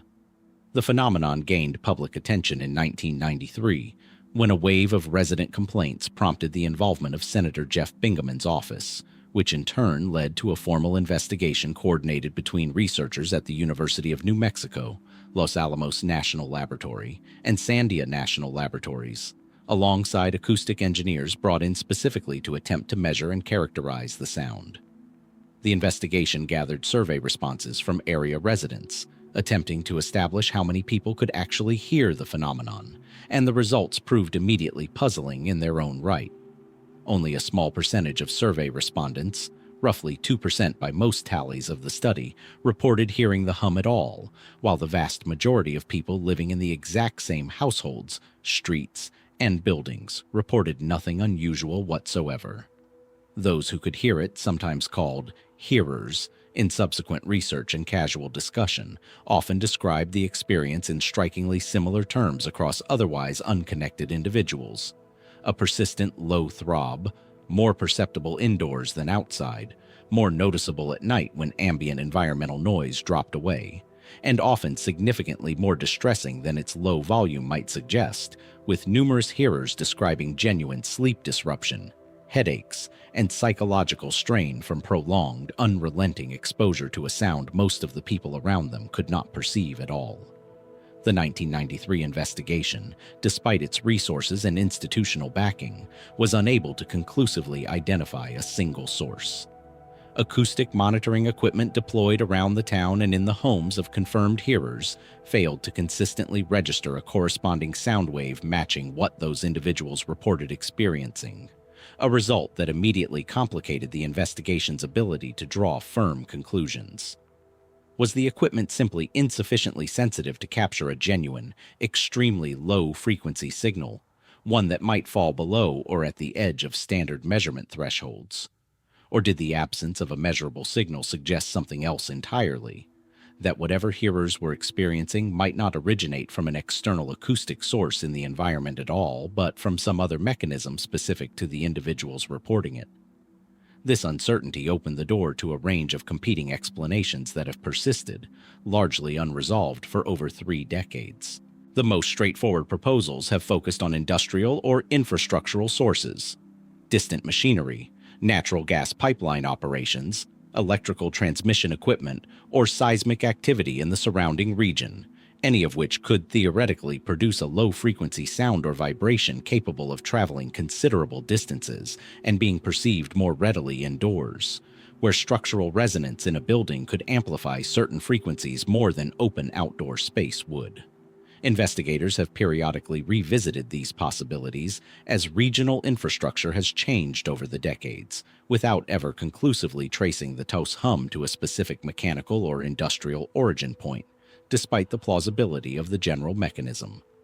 A second body of research has focused less on the environment and more on the hearers themselves, proposing that at least some portion of reported cases may be attributable to a physiological phenomenon rather than an external environmental sound at all. Some researchers have pointed to a condition sometimes described as low-frequency hearing sensitivity, or in more clinical contexts, spontaneous autoacoustic emissions. Sounds generated internally within the ear itself, audible only to the individual experiencing them, which some studies suggest may become more noticeable to certain people under specific conditions, including quiet nighttime environments where competing ambient noise has dropped away. This explanation, while grounded in documented auditory science, remains difficult to definitively confirm or rule out for any individual case without extensive clinical testing, and it has never fully satisfied hearers who report that the sound they experience feels distinctly external, directional, and consistent in character with something arriving from outside their own body rather than originating within it. Taos is far from alone in reporting this phenomenon, a detail that complicates any explanation relying too heavily on features unique to the town itself. Similar low-frequency humming sounds, heard by only a small fraction of the local population and similarly resistant to acoustic measurement, have been reported for decades in locations scattered across the world, including Bristol, England, Windsor, Ontario, and numerous other towns across North America and Europe, a pattern broad enough that researchers now generally discuss the hum as a documented, if poorly understood, category of phenomenon, rather than treating each location as an isolated case requiring its own unique explanation.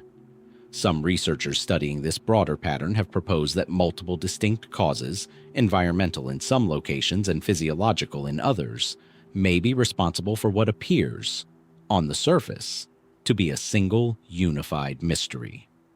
Meaning the true explanation for Taos specifically may have little relevance to what residents of Bristol or Windsor are independently experiencing under their own town's name for the same general phenomenon. More speculative theories have, inevitably, filled the space left open by the absence of a confirmed explanation, ranging from proposals involving secret government research facilities and undisclosed military testing in the region, to theories invoking electromagnetic sensitivity or environmental toxin exposure, none of which have produced verifiable supporting evidence beyond the persistent unresolved testimony of the hearers themselves.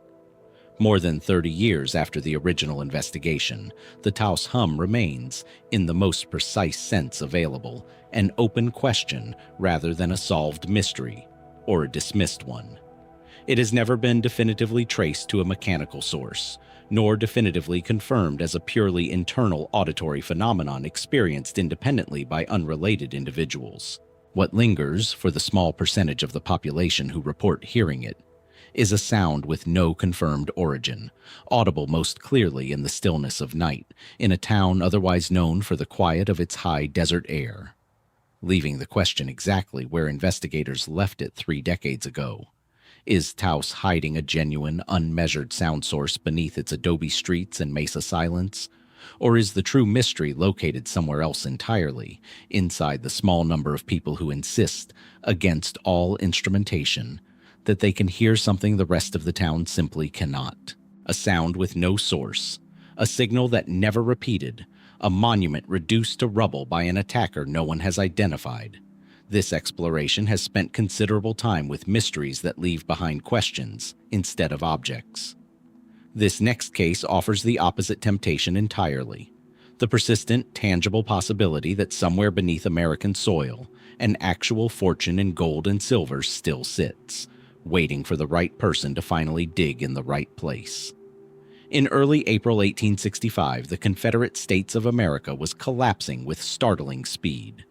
Richmond, Virginia, the Confederate capital, fell to Union forces on April 3rd, forcing President Jefferson Davis and his cabinet to flee southward in a hurried, chaotic evacuation that would stretch across several weeks and hundreds of miles, from Virginia through the Carolinas and into Georgia, as the fledgling government attempted, with diminishing realism, to reconstitute itself somewhere beyond the reach of advancing Union armies. Accompanying this fleeing government, according to well-documented historical record, was the remaining treasury of the Confederacy, a combination of gold coin, gold bullion, silver coin, silver bullion, and Confederate paper currency, along with assets belonging to several Richmond banks that had been hastily evacuated alongside the government's own funds in the final chaotic days before the city fell. The exact value of this treasury has never been fully agreed upon, with contemporary and later estimates ranging anywhere from several $100,000 to several $1 million in period currency. A genuinely enormous sum for the era, transported under armed guard in a train of wagons that grew increasingly vulnerable as Confederate military structure disintegrated around it. What is documented with reasonable confidence is that this convoy, guarded initially by a detachment of Confederate naval personnel and later by cadets from the Virginia Military Institute, moved steadily southward through Danville, Virginia, and into North Carolina, eventually reaching Georgia by early May, all while Union cavalry units, aware of the treasury's existence and value, actively searched for it. The most historically documented portion of the treasury's fate involves its gradual disbursement. As the Confederate government's collapse became undeniable, portions of the treasury were reportedly distributed to Confederate soldiers as final back pay, a decision recorded in various contemporary accounts and later corroborated by financial records, though the precise amounts distributed, and to whom, were not always meticulously documented given the circumstances under which the payments occurred. Jefferson Davis himself was captured near Irwinville, Georgia, on May 10, 1865, along with a portion of his cabinet, effectively ending any organized Confederate government, and, with it, any centrally coordinated plan for what remained of the treasury. This is where verified historical record begins to fray into genuine uncertainty. Union forces, upon capturing various members of the fleeing Confederate government and its escort, recovered some portion of the treasury, though multiple contemporary accounts and later historical analyses have suggested the amount recovered fell meaningfully short of the treasury's estimated total value, at the time it left Richmond.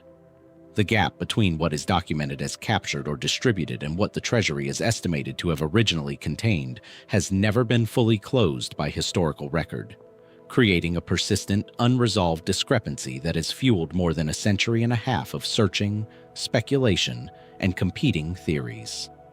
Several distinct explanations have emerged to account for this gap, each grounded in some degree of documented evidence, though none has been definitively proven to the satisfaction of historians as a complete accounting.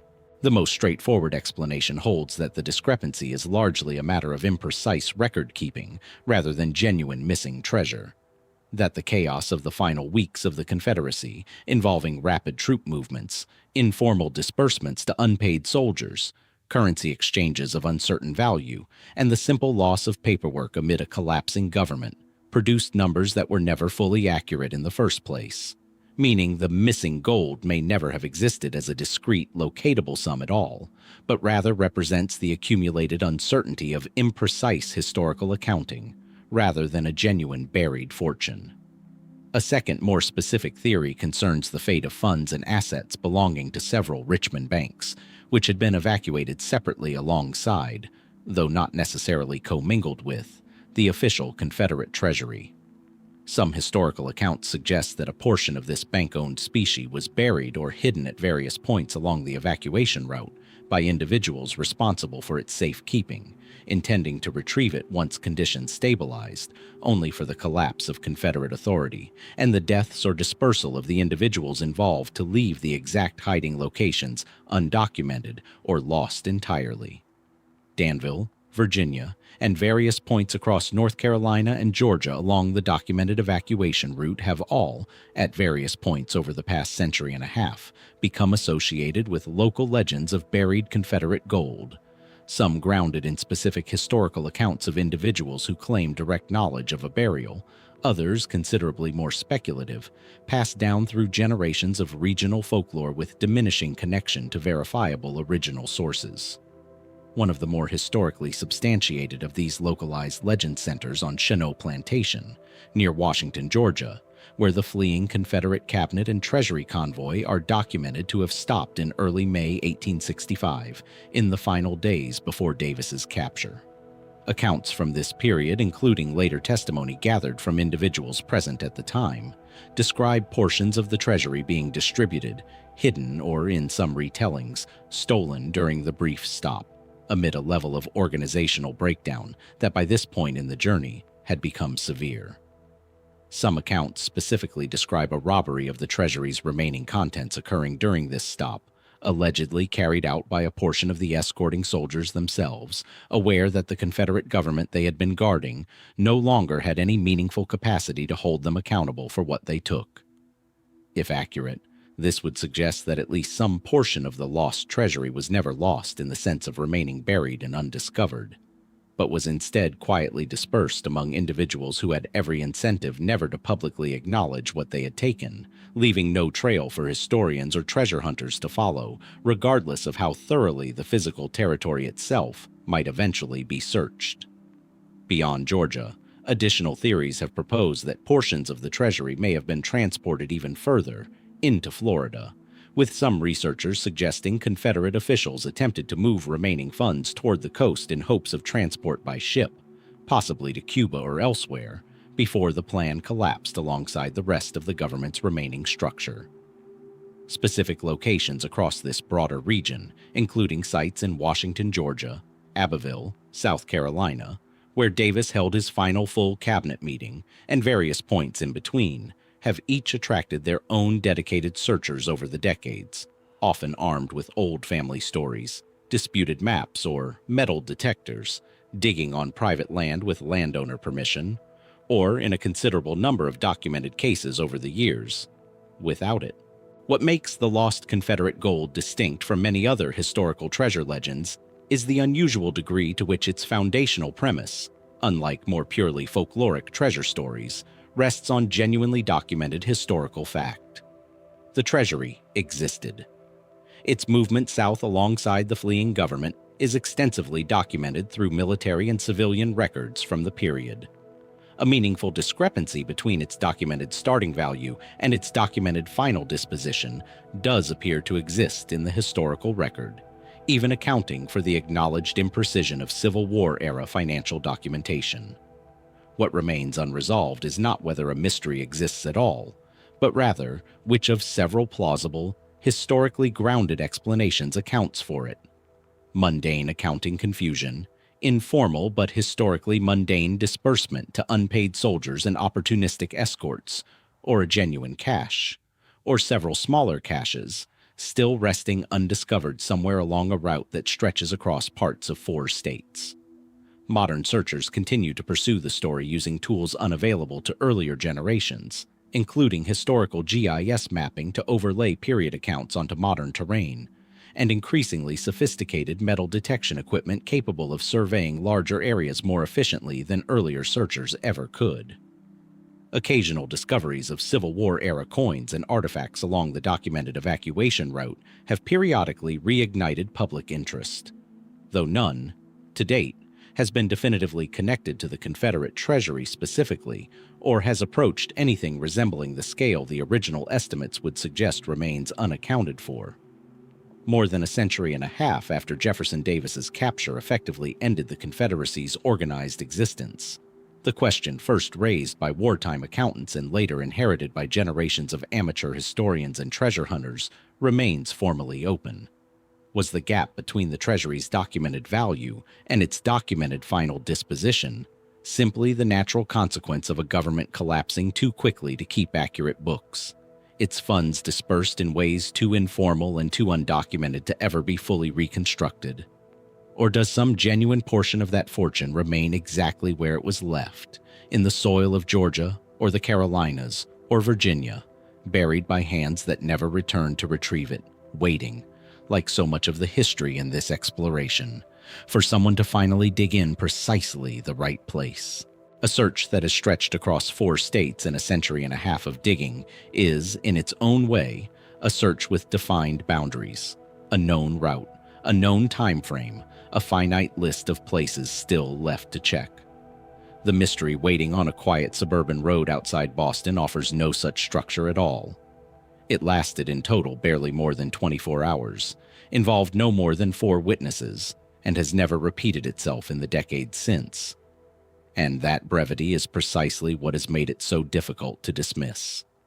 Dover, Massachusetts, is a small, affluent town roughly 15 miles southwest of Boston, characterized by wooded lots, stone walls, and winding rural roads that, even today, retain a distinctly rustic character despite their proximity to a major metropolitan area.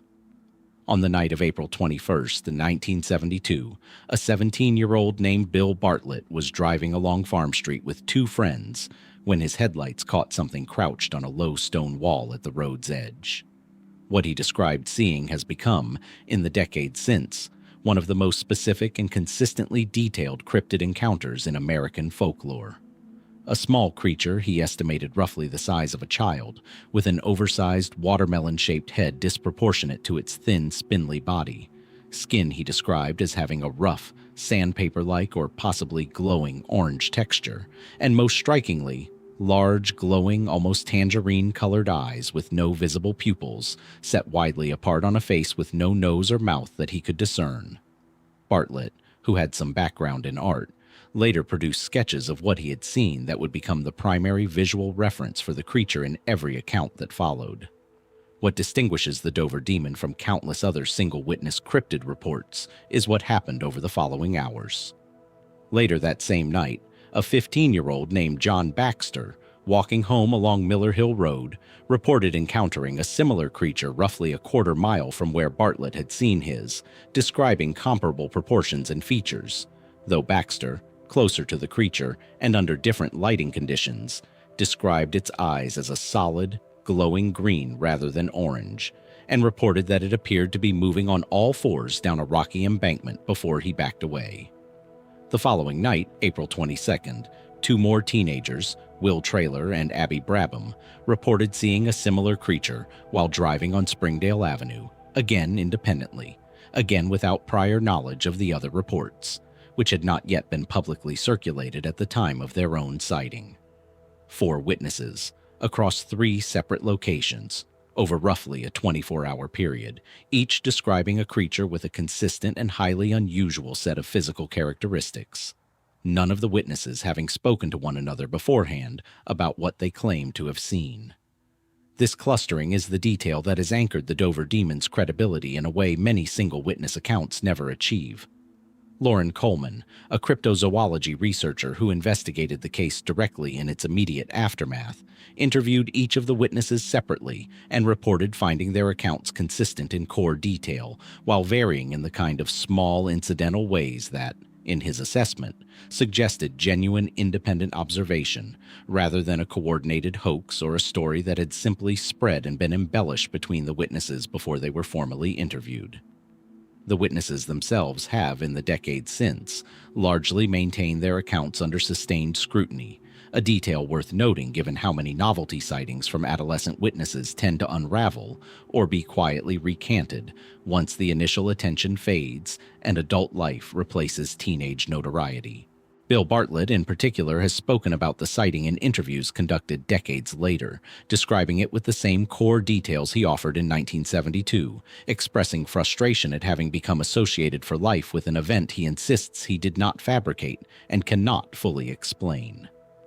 What then might account for 4 apparently sincere, broadly consistent sightings clustered into a single night and a half in a quiet Massachusetts town? The most commonly proposed mundane explanation involves misidentification of a young or injured animal, particularly a newborn moose calf whose proportionally large head, thin legs, and awkward, unfamiliar silhouette in low light have been suggested by some wildlife-oriented skeptics as capable of producing an eerie, unfamiliar impression on witnesses unfamiliar with the species' juvenile appearance, particularly if the animal were disoriented or separated from its mother. This explanation has faced pushback on a fairly specific point. Moose were not commonly documented in the immediate Dover area during this period, making an accidental encounter, while not impossible, somewhat less probable than it would be in a region with an established resident moose population. A second frequently proposed explanation involves an escaped or orphaned exotic or domestic animal, potentially a foal or a young of some other unusual species, similarly capable of producing an unfamiliar silhouette under headlights or in the dark, that a startled adolescent witness, primed by proximity to fear and low visibility, might reasonably misinterpret as something considerably stranger than its true mundane identity. No specific escaped animal was ever definitively connected to the Dover sightings through any documented report from the period, leaving this explanation plausible in principle, but unconfirmed in the specific case. Skeptics less inclined toward an animal misidentification explanation have proposed a straightforward hoax, suggesting that Bartlett's documented artistic skill made him a plausible candidate for having simply invented and sketched a convincing creature, with the subsequent sightings potentially influenced, consciously or not, by exposure to Bartlett's account or sketches before their own reports were formally recorded, despite the witness's own insistence that no such prior exposure occurred. Coleman's original investigation pushed back specifically on this framing, based on his direct interviews with each witness and his assessment of the timeline separating the sightings from any point at which the different witnesses could plausibly have compared notes. Beyond these more grounded explanations, the Dover Demon has, like nearly every cryptid case with lasting cultural staying power, attracted more speculative theories over the decades, including proposals connecting the sightings to broader cryptozoological frameworks involving as yet undocumented small hominid or extraterrestrial life. Explanations that, while occupying a significant place in the case's ongoing popular discussion, rest on essentially no physical evidence beyond the consistency of the 4 original witness accounts themselves. No footprints, no photographs, no physical trace of any kind was ever recovered from any of the 3 sighting locations, leaving investigators, then and now, with testimony as the entirety of the case file. What makes the Dover Demon a genuinely unusual entry in the broader landscape of American cryptid sightings is precisely this combination of brevity and consistency. Unlike Mothman, whose sightings stretched across more than a year and accumulated dozens of witnesses, or the Jersey Devil, whose legend spans nearly 3 centuries and countless regional variations, the Dover Demon appeared, by every available account, for a single night and the following evening, to 4 specific teenagers, in a specific and geographically compact area, and then never again. No confirmed sighting matching the creature's description has been reported in Dover, or anywhere else, in the more than 50 years since. The creature did not become a recurring regional phenomenon the way Mothman or Bigfoot did, drawing return visitors and repeat witnesses across subsequent decades. It appeared once, was seen by 4 people who had no apparent reason to coordinate a story together, and then, as abruptly as it arrived, was gone. This singularity cuts in different directions depending on which explanation an observer finds most persuasive. To skeptics, the absence of any repeat sighting over 5 decades supports the case for a limited contained cause, a single unfortunate wild animal passing briefly through the area, or a short-lived hoax that never gained the momentum to sustain itself beyond its original night. To those less willing to dismiss the witness's consistency so readily, the same absence raises a different question entirely. If 4 independent people really did encounter something genuinely unfamiliar to established wildlife records that April night, where did it go, and why has nothing matching its exact, distinctive description ever been reported again, in Dover or anywhere else, in all the years since? Bill Bartlett's original sketch remains the most reproduced image connected to the case, reprinted in books, documentaries, and cryptozoology references for over 50 years, an artifact considerably more enduring than the 24 hours it was meant to document. Dover today shows no visible trace of the incident beyond its association with a name most residents have grown accustomed to explaining to curious visitors. What remains, in the absence of any further sighting to build upon, is simply the original testimony itself. 4 teenagers, 3 locations, 1 night and the evening that followed, and a creature that, whatever it truly was, appears to have wanted nothing more than to be seen exactly once, before disappearing from the historical record entirely. The mystery on Rankin Farm did not appear at night, and it did not require witnesses to squint through darkness or headlights to make sense of what they were seeing.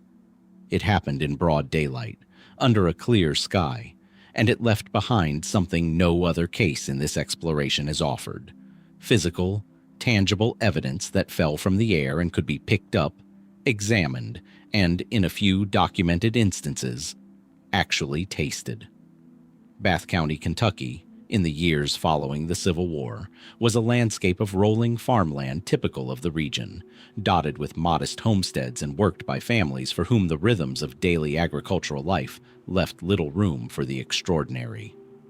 On the morning of March 3, 1876, Allen Crouch's wife was outside on the farm, engaged in the ordinary task of making soap, when, according to the most widely repeated account of the event, flakes of a reddish, meat-like substance began falling from a clear sky, drifting down over roughly 100 square yards of the property in pieces ranging from small flakes comparable in size to snowflakes, up to larger chunks reportedly measuring several inches across. There was no storm, no identifiable source overhead, and by most accounts no birds visibly circling above the property at the moment the substance began to fall. Word of the event spread quickly through the local community, and within days it had reached regional and then national newspapers, which reported the story with a mixture of genuine curiosity and the kind of embellishment common to the sensationalist press of the era. Samples of the substance were reportedly collected by several individuals present on the farm, and at least 2 men, according to widely repeated accounts from the period, tasted the material directly, with one report describing the flavor as comparable to venison and the other to mutton, an anecdotal detail that, however unappetizing to a modern reader, became one of the enduring specifics attached to the event in the years that followed. What makes the Kentucky meat shower distinct from many other unusual historical events chronicled in this exploration is that a genuine scientific investigation followed almost immediately, rather than decades later, once testimony had faded and evidence had long since disappeared. Samples of the fallen material were sent to several scientists for formal analysis, including Leopold Brandeis, a chemistry professor who conducted early tests on the substance, and later, more significantly, to Dr. J.W.S. Arnold at the College of Physicians and Surgeons in New York, along with additional analysis conducted by other contemporary researchers examining the case. This early, relatively rapid scientific engagement means the Kentucky meat shower, unlike many folkloric events preserved primarily through oral tradition or delayed retrospective interviews, comes with something closer to a genuine period paper trail, even if that paper trail, once fully examined, complicated the mystery considerably more than it resolved it. The analysis conducted at the time identified the fallen substance as organic tissue, and further microscopic examination determined that it included, among other tissue types, samples of lung tissue, a finding significant enough to meaningfully narrow the range of plausible explanations, since ordinary decomposing food waste or commercial meat scraps would be unlikely to specifically include lung material in the proportions reportedly identified. This detail became central to the explanation that would eventually emerge as the most scientifically credible account of the event: that the material had not fallen from the sky in any mysterious or inexplicable sense at all, but had instead been disgorged by a large flock of black vultures, or possibly turkey vultures, flying overhead at considerable altitude. Vultures, as a matter of well-documented biological fact, are known to regurgitate portions of their stomach contents under certain conditions, including when startled, when overloaded after a substantial feeding, or simply as part of their normal digestive process when disturbed mid-flight. A sufficiently large flock passing directly over the Crouch Farm at altitude could plausibly have produced a localized shower of partially digested tissue raining down over a relatively confined area, matching both the recorded dimensions of the fall, roughly 100 yards, and the specific tissue types identified under microscopic analysis. Lung tissue being entirely consistent with material a vulture might have consumed and subsequently regurgitated. This explanation, first proposed relatively soon after the event and refined through subsequent analysis over the following decades, has become the dominant scientifically favored account of the Kentucky meat shower, cited in most modern references to the case as the most probable, evidence-supported resolution to what otherwise reads as a wildly improbable event.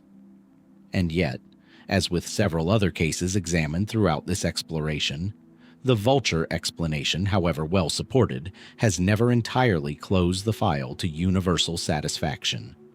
Some contemporary and later analysts have raised questions about the sheer quantity of material reportedly involved, suggesting that the volume described in period accounts, while difficult to verify precisely given the imprecise measurement standards of 1876 journalism, would have required either an extraordinarily large vulture flock or an unusually concentrated simultaneous regurgitation event across multiple birds, a scenario that, while not biologically impossible, pushes toward the upper edge of what ordinary vulture behavior would be expected to produce under typical circumstances.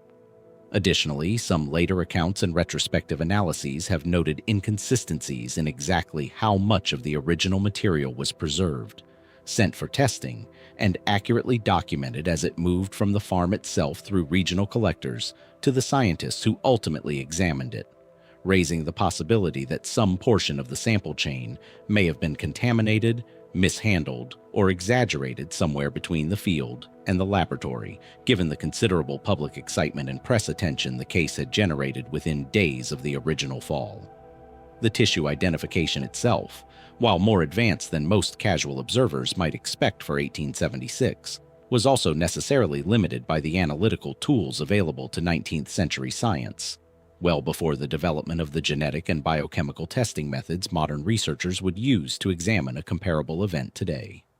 The original analysis was able to identify the material as animal tissue of specific types, including lung, but was not able to conclusively determine the species of origin with the certainty a modern laboratory could provide, leaving a narrow but genuine gap between what the period science actually proved and what the vulture explanation, however probable, ultimately requires the reader to accept on the strength of reasonable inference rather than definitive confirmation. This gap has left just enough room for more speculative alternative theories to persist in the case's ongoing popular discussion, even as the vulture explanation remains the scientifically dominant account.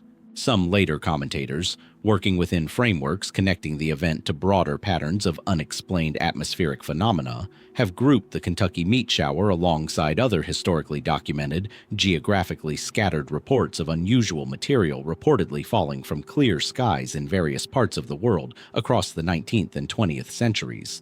Phenomena that some fringe researchers have proposed might share a common, unidentified atmospheric or meteorological mechanism rather than each representing an isolated, individually explicable event.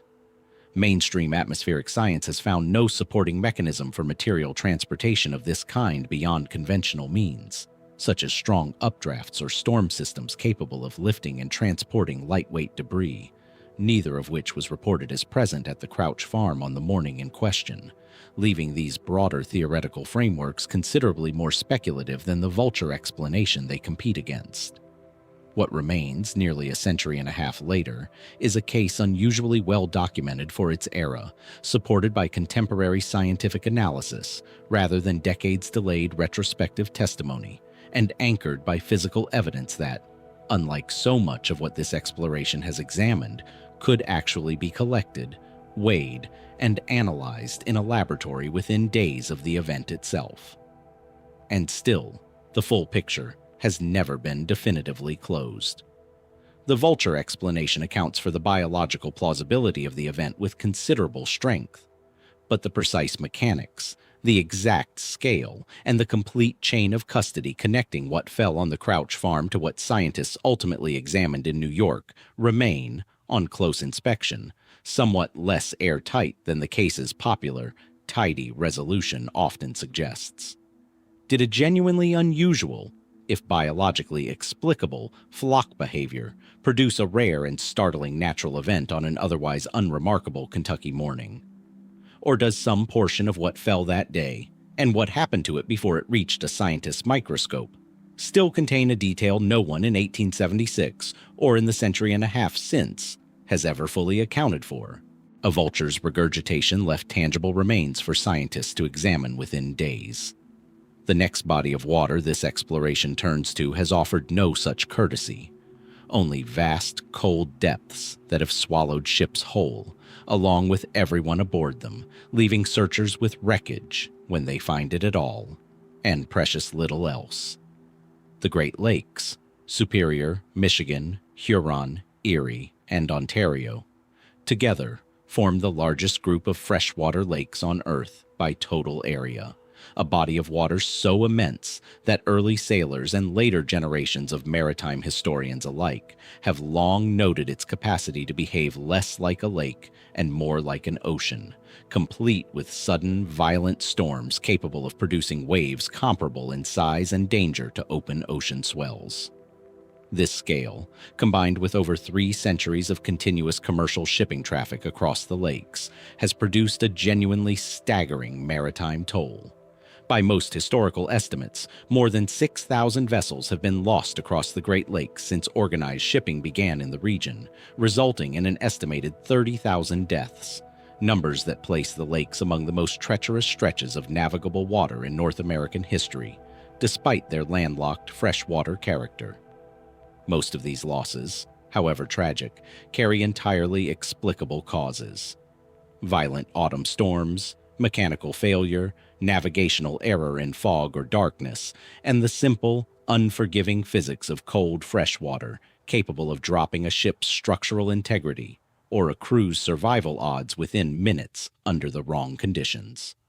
What has earned a smaller subset of these losses a more enduring, mysterious reputation is not the fact of their sinking, but the manner in which several of the most significant among them occurred. Vanishing swiftly, sometimes without a single distress signal reaching shore, and in a handful of cases, leaving behind reports from other sailors describing something considerably stranger than an ordinary shipwreck. The most extensively documented and, in terms of scale, single most consequential of these events is the sinking of the SS Edmund Fitzgerald, a massive Great Lakes freighter that went down in Lake Superior on November 10, 1975, taking all 29 crew members with it in a disaster that has since become the most famous shipwreck in Great Lakes history, immortalized in Gordon Lightfoot's widely known 1976 ballad. Unlike many of the more folklorically embellished cases from earlier centuries, the Fitzgerald sinking is unusually well documented by 20th century standards, having occurred during an era of radio communication, nearby vessel tracking, and eventual underwater exploration of the wreck site itself using submersible technology. And yet, despite this documentation, the precise cause of the Fitzgerald sinking has never been definitively, unanimously settled among investigators and maritime historians, even decades later. The Fitzgerald had been sailing in the company of another freighter, the SS Arthur M. Anderson, through a severe November storm producing waves later estimated at up to 25 feet, conditions serious but not unprecedented for Lake Superior's notoriously dangerous late autumn weather pattern.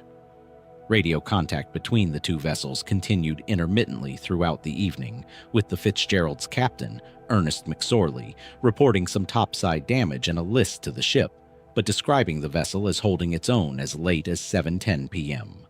Shortly afterward, radar contact with the Fitzgerald was lost entirely, and the ship went down with no distress signal ever received, sinking so quickly that the crew had no opportunity to launch lifeboats or issue a final radio call explaining what had gone wrong in those final minutes. Subsequent investigations, including sonar surveys and manned submersible dives conducted in the years following the sinking, confirmed the wreck's location and general condition, but produced competing theories regarding the specific mechanical cause of the disaster. The official Coast Guard investigation concluded that the most probable cause involved ineffective hatch closures, allowing progressive flooding of the cargo holds, a mechanical and procedural explanation grounded in known vulnerabilities of the vessel's design and maintenance history. Other investigators and maritime engineers have proposed alternative or contributing explanations, including structural fatigue, possibly connected to a previous grounding incident the ship had suffered years earlier, or the theory that the Fitzgerald may have struck bottom in the unusually shallow, treacherous waters near 6 Fathom Shoal shortly before its final radio contact, sustaining damage that ultimately proved fatal, even though the crew, unaware of the severity, reported the vessel as stable in their final communication. A further theory, sometimes called the Three Sisters phenomenon, proposes that the Fitzgerald may have been struck in rapid succession by a set of 3 unusually large waves, a documented if statistically rare occurrence on Lake Superior, capable of overwhelming a vessel's deck and cargo hold access points faster than its crew could respond, potentially explaining the abrupt, silent nature of its final minutes far more completely than gradual hatch flooding alone. No single explanation has achieved full consensus among the investigators, engineers, and maritime historians who have studied the case in the decades since, and the wreck itself, resting in over 500 feet of water, split into 2 sections on the lakebed, has yielded physical evidence supporting elements of multiple competing theories without decisively confirming any single one as the definitive, complete cause. What remains certain is only the outcome: 29 men, a fully loaded ore carrier, and a ship that, by every account available up until its final minutes, gave no indication to its crew or its companion vessel that its final moments were imminent. The Fitzgerald, while the most famous, is far from the only Great Lakes loss to carry an air of unresolved mystery well beyond its documented mechanical circumstances. The SS Kamloops, lost on Lake Superior in December 1927 with all 22 crew members, vanished so completely that its wreck was not located until 1977, 50 years later. And even then, the ship's cause of loss remains only partially reconstructed from the wreckage itself, given the total absence of any surviving witness or distress transmission from the era's more limited communication technology. Even more unsettling to later divers who located the wreck was the discovery, decades after the sinking, of one crew member's body preserved by the lake's near-freezing depths in conditions that had left the remains remarkably intact. A discovery that, while scientifically explicable given Lake Superior's consistently cold, deep-water temperature, Nonetheless, struck those who found it as a genuinely eerie encounter with a disaster the lake itself had quietly kept sealed away for half a century.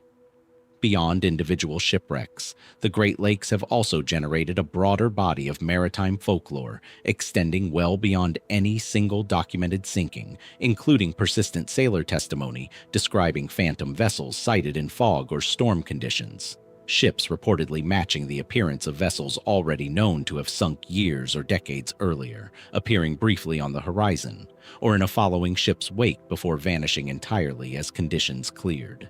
Maritime historians and psychologists studying these reports have generally attributed them to a combination of factors well documented in maritime psychology more broadly: sleep deprivation and stress among sailors navigating genuinely dangerous storm conditions, optical phenomena including fog-distorted silhouettes of other, entirely real vessels operating nearby, and the simple human tendency, under conditions of genuine fear and low visibility, to interpret ambiguous shapes through the lens of stories already deeply embedded in a region's maritime culture, particularly among crews who had grown up hearing specific, named ghost ship legends long before ever encountering their own ambiguous sighting at sea. None of these explanations, however psychologically and historically grounded, has fully extinguished the broader cultural weight the Great Lakes carry as a body of water with an unusually persistent reputation for swallowing ships under circumstances that defy easy, complete reconstruction, even in cases as thoroughly investigated as the Fitzgerald, examined with modern sonar, submersible technology, and decades of dedicated maritime engineering analysis, and still incapable of producing full consensus on precisely what happened in its final 10 minutes. What connects the Fitzgerald, the Kamloops, and the scattered decades of phantom vessel testimony reported by sailors across all 5 lakes is not any single unifying supernatural claim, but something more quietly unsettling in its own right. A body of water vast and cold enough to make even well-documented 20th century maritime disasters, tracked by radar and radio, and studied by generations of professional investigators, resistant to full and final explanation. The Fitzgerald's crew reported nothing seriously wrong less than 15 minutes before their ship vanished from radar entirely. What passed between that final radio call and the silence that followed remains, even now, a reconstruction built from fragments and informed inference rather than certainty. Leaving the Great Lakes after more than 3 centuries of shipping and thousands of documented losses, still capable of asking a question modern instrumentation has never quite managed to fully answer. How does a fully crewed, actively monitored vessel disappear this completely, this quickly, without leaving behind the one thing every other disaster in recorded maritime history has managed to produce? A clear, final account of exactly what went wrong. The Great Lakes have kept their secrets in deep, cold water. This next mystery unfolded somewhere far more exposed, in a small, tightly bound farming community where every neighbor knew every other neighbor's business, and where the true danger, whatever its ultimate source, turned out to be almost impossible to see coming until it had already consumed dozens of lives. Salem Village, in the Massachusetts Bay Colony, was in the winter of 1692 a modest agricultural settlement of roughly 600 residents, distinct from the more prosperous and commercially oriented Salem town nearby, and marked by long-standing internal tensions over land disputes, church leadership, and the kind of accumulated social friction common to small insular communities bound together by strict religious governance and limited economic opportunity. It was in this setting, beginning in January 1692, that the household of Reverend Samuel Parris became the origin point of what would become one of the most extensively documented and enduringly studied episodes of mass hysteria in American history. Parris's daughter, 9-year-old Betty Parris, and his niece, 11-year-old Abigail Williams, began exhibiting behavior that alarmed those around them.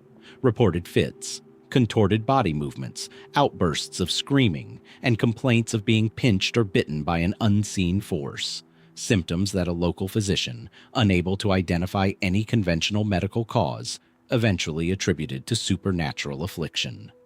Within weeks, several other girls and young women in the community began reporting similar symptoms, and under mounting pressure from concerned adults demanding an explanation, the afflicted girls began naming individuals they claimed were responsible for tormenting them through witchcraft.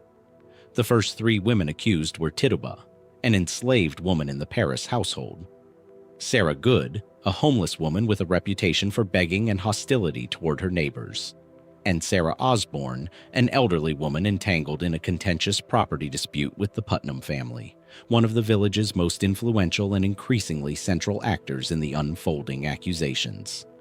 What began as 3 accusations expanded over the following months into a crisis that would eventually implicate more than 200 individuals across Salem and surrounding communities, with formal trials conducted before a specially convened court, resulting in 19 executions by hanging, 1 death by pressing under stones, and at least 5 additional deaths of accused individuals who died in jail while awaiting trial, amid conditions that were, by any standard, severe. The trials proceeded on the strength of evidence that would be considered inadmissible by virtually any later legal standard, most notably spectral evidence, testimony from afflicted accusers claiming to see the specter or apparition of the accused individual tormenting them, a form of evidence that could neither be independently verified nor meaningfully contested by the accused, who had no practical means of disproving an accusation rooted entirely in another person's claimed private vision. The trials continued through the fall of 1692 before public confidence in the proceedings began to visibly erode, driven in part by accusations reaching increasingly prominent and difficult-to-credit targets, including individuals of considerable social standing whose implications strained the credibility of the accuser's claims even among sympathetic observers. Governor William Phips, facing mounting public and religious criticism, dissolved the special court in October 1692 and prohibited further use of spectral evidence, effectively ending the prosecutions, though a small number of remaining cases concluded in early 1693 before the crisis was fully resolved. In the years that followed, several of the original accusers and at least 1 presiding judge, Samuel Sewall, issued public statements of regret or formal apology, and the Massachusetts colonial government eventually passed legislation restoring the good names of the accused and providing financial restitution to surviving family members, an unusually direct acknowledgement of institutional wrongdoing for the era. The core historical facts of the Salem episode are, unlike many of the cases examined throughout this exploration, extensively documented through surviving court records, personal correspondence, and contemporary sermons and diaries, giving historians an unusually rich body of primary source material to work from. What remains genuinely contested, even after more than 3 centuries of scholarly analysis, is not whether the events occurred, but why. What combination of social, psychological, medical, and environmental factors converged to produce an accusation crisis of this scale in this specific community at this specific moment? The most widely accepted historical explanation treats the crisis as a product of accumulated social and political tension, finding an outlet through religiously sanctioned accusation.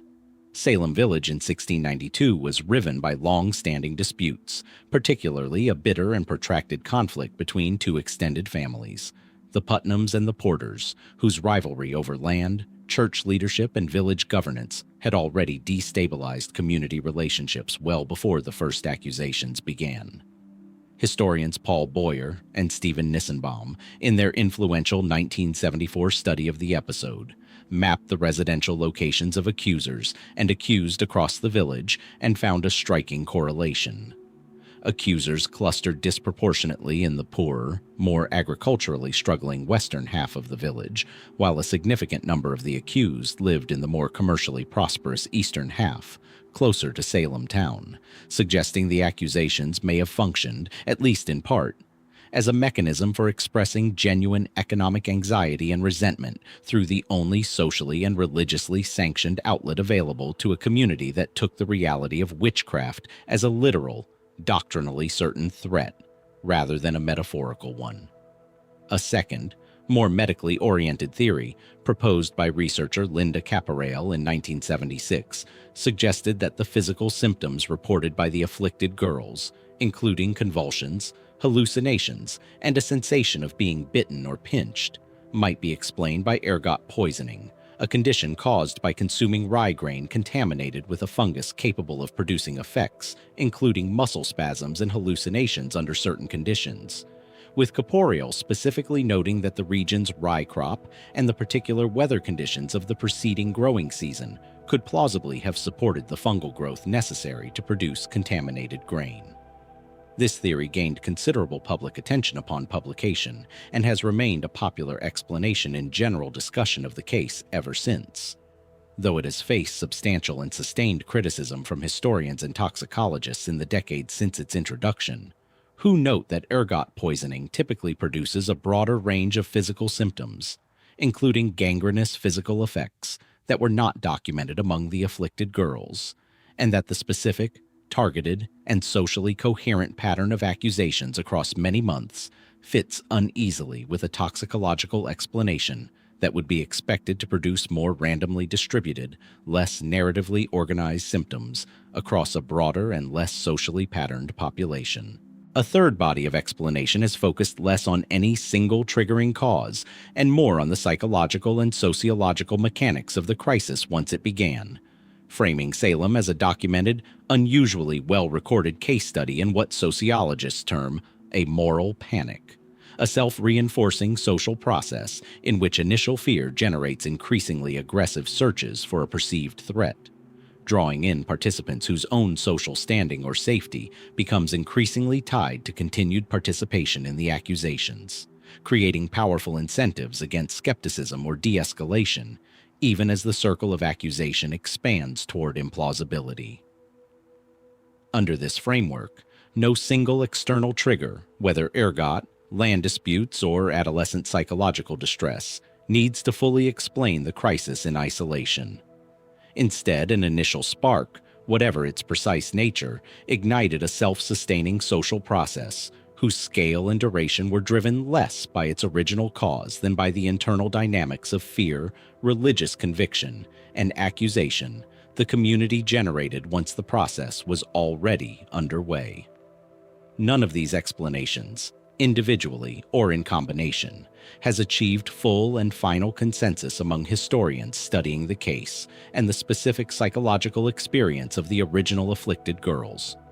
Whether genuine physical or psychological distress, deliberate fabrication, unconscious social performance under intense adult pressure, or some combination that shifted over the course of the crisis, remains, in the most precise sense, unrecoverable, given that none of the participants left behind the kind of detailed, reflective personal account that might have settled the question definitively for later generations. What Salem offers in the end is a mystery of an unusually specific kind. Not an absence of documentation, but an abundance of it, sufficient to reconstruct the crisis in extraordinary detail while still leaving its ultimate psychological and causal origin genuinely open to interpretation. 25 people died. Their community, in the years that followed, quietly acknowledged the injustice done to them, restored their names, and largely moved forward without ever definitively answering the question at the center of everything that happened. Were the afflicted girls of Salem Village genuinely convinced of a threat their community's religious framework had trained them their entire lives to fear, expressing real distress through the only vocabulary their world had given them for it? Or did a smaller, more calculated core of accusation, born from land disputes and social resentment, spiral outward until it consumed a farming community that, however sincerely its members believed in the danger they thought they were fighting, had in fact created the entire threat themselves? Salem's story survives through an unusually thorough paper trail. Court transcripts, sermons, personal letters, 3 centuries of scholarly reconstruction. The next case offers nearly the opposite problem. A crime committed in a public state park, investigated within days, resulting in an actual conviction. And yet one that a considerable number of investigators, journalists, and legal scholars have spent more than 6 decades arguing was never conclusively, cleanly solved at all. Starved Rock State Park sits along the Illinois River in north-central Illinois, a dramatic landscape of sandstone canyons, waterfalls, and dense forest that draws hikers and tourists year-round, its name itself drawn from an 18th-century Illinois legend describing a group besieged and starved atop the park's central bluff. In March 1960, this same park became the site of a considerably more recent and thoroughly documented tragedy, one that would generate a criminal investigation, a controversial trial, and a body of unresolved doubt that persists among researchers to this day. On March 14, 1960, 3 women from the affluent Chicago suburb of Riverside, Lillian Wedding, Mildred Lindquist, and Frances Murphy, traveled to Starved Rock for a short winter getaway, checking into the park's lodge and setting out the following day for a hike along one of the park's scenic canyon trails. When the women failed to check out as scheduled and did not return home, concerned family members contacted authorities, prompting a search that concluded, within days, in the discovery of all 3 women's bodies in St. Louis Canyon, one of the park's more secluded ravine formations, bludgeoned to death with what investigators determined was likely a tree branch or similarly blunt instrument found near the scene. The murders, occurring in a public state park during daylight hours to 3 respectable middle-aged women with no apparent connection to any criminal element, generated intense regional and national press attention, along with considerable public pressure on Illinois authorities to identify a suspect quickly. That pressure produced, within roughly 2 months, an arrest. Chester Weger, a young dishwasher employed at the park's lodge, was taken into custody and, after extended interrogation, provided a confession implicating himself in the killings, a confession he would later recant, claiming it had been coerced through improper and prolonged police questioning conducted without an attorney present, a claim that has remained central to the case's enduring controversy ever since. Weger was tried and convicted in 1961, receiving a sentence of life imprisonment, and would go on to serve more than 60 years in custody, one of the longest continuous prison terms served by any individual in modern Illinois history, before eventually being granted parole in 2020 at the age of 81, following decades of legal appeals, public advocacy campaigns questioning the strength of the original evidence, and periodic media investigations revisiting the case's original investigative record. What has kept the Starved Rock case in genuine sustained dispute among researchers, rather than settling comfortably as a closed matter following Weger's conviction, is the specific and, to many later observers, troubling character of the evidence that originally secured it. The prosecution's case rested substantially on Weger's confession itself, along with circumstantial physical evidence connecting him to the scene, but lacked the kind of forensic certainty that later decades of criminal investigation would come to expect as standard in a capital-level homicide case.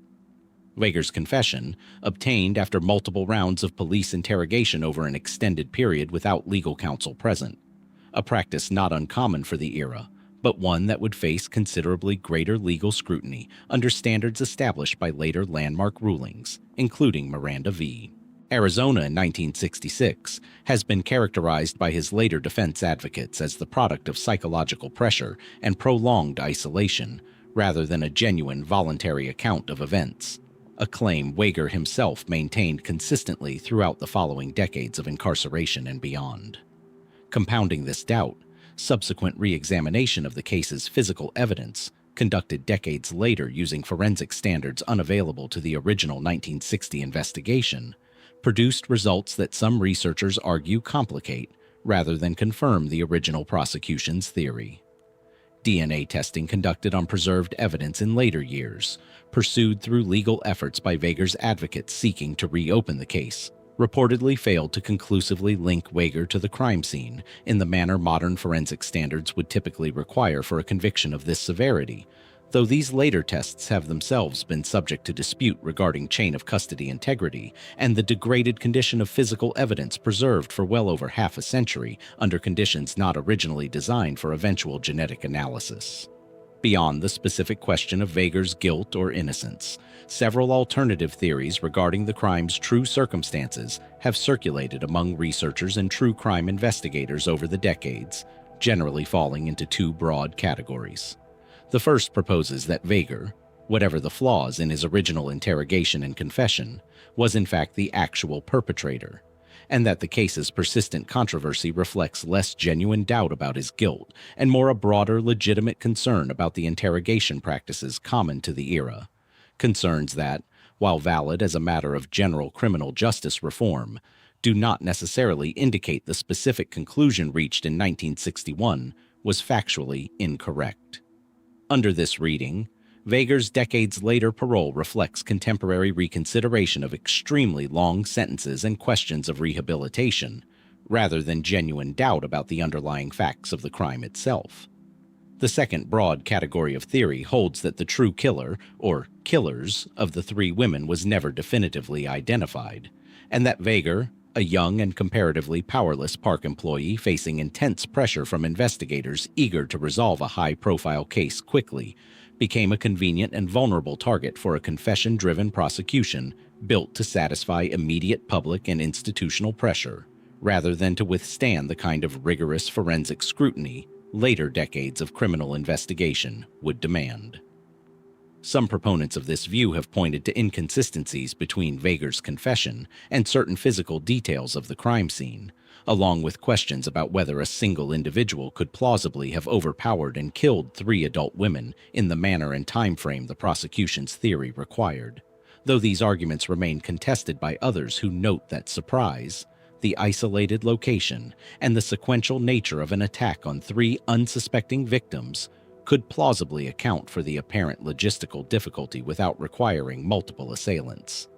Journalists and researchers revisiting the case in subsequent decades have also raised questions about whether Illinois investigators in 1960 adequately pursued alternative leads and suspects before settling on Vager, a criticism common to many cases resolved quickly under significant public pressure, though the passage of well over 60 years, combined with the death of most original witnesses and investigators, has made any definitive reconstruction of what alternative leads may have existed and how seriously they were pursued at the time extremely difficult to establish with confidence today. Chester Weger, throughout more than 6 decades of incarceration, consistently maintained his innocence in the years following his original recanted confession, a position he continued to hold publicly following his eventual parole in 2020. Before his death in 2024. His case became, particularly in its final decades, a recurring subject of investigative journalism, documentary coverage, and legal advocacy specifically focused on re-examining wrongful conviction claims rooted in coerced confessions and outdated forensic standards, placing Starved Rock within a broader, well-documented pattern of mid-20th century American convictions that later generations of legal scholars have identified as vulnerable to exactly the kind of interrogation-driven, confession-centered prosecution model the case exemplifies.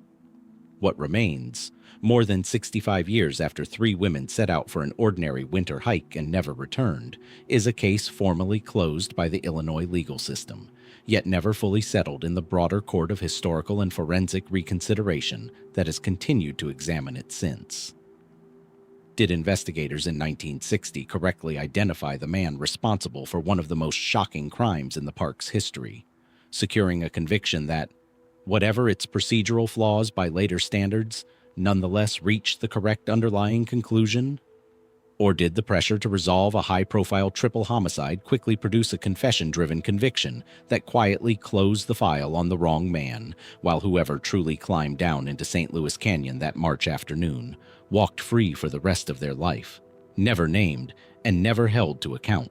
The mystery at Starved Rock hinges on what a jury believed happened inside a single afternoon. The mystery waiting in San Jose, California, is built from the opposite material entirely. Not one contested decision, but 38 uninterrupted years of construction, undertaken by a single wealthy widow whose motivation she explained to almost no one, and whose finished structure still defies anyone attempting to fully map it. The Winchester Mystery House sits in what is now the heart of San Jose's suburban sprawl, though when construction began, it stood on considerably more isolated agricultural land.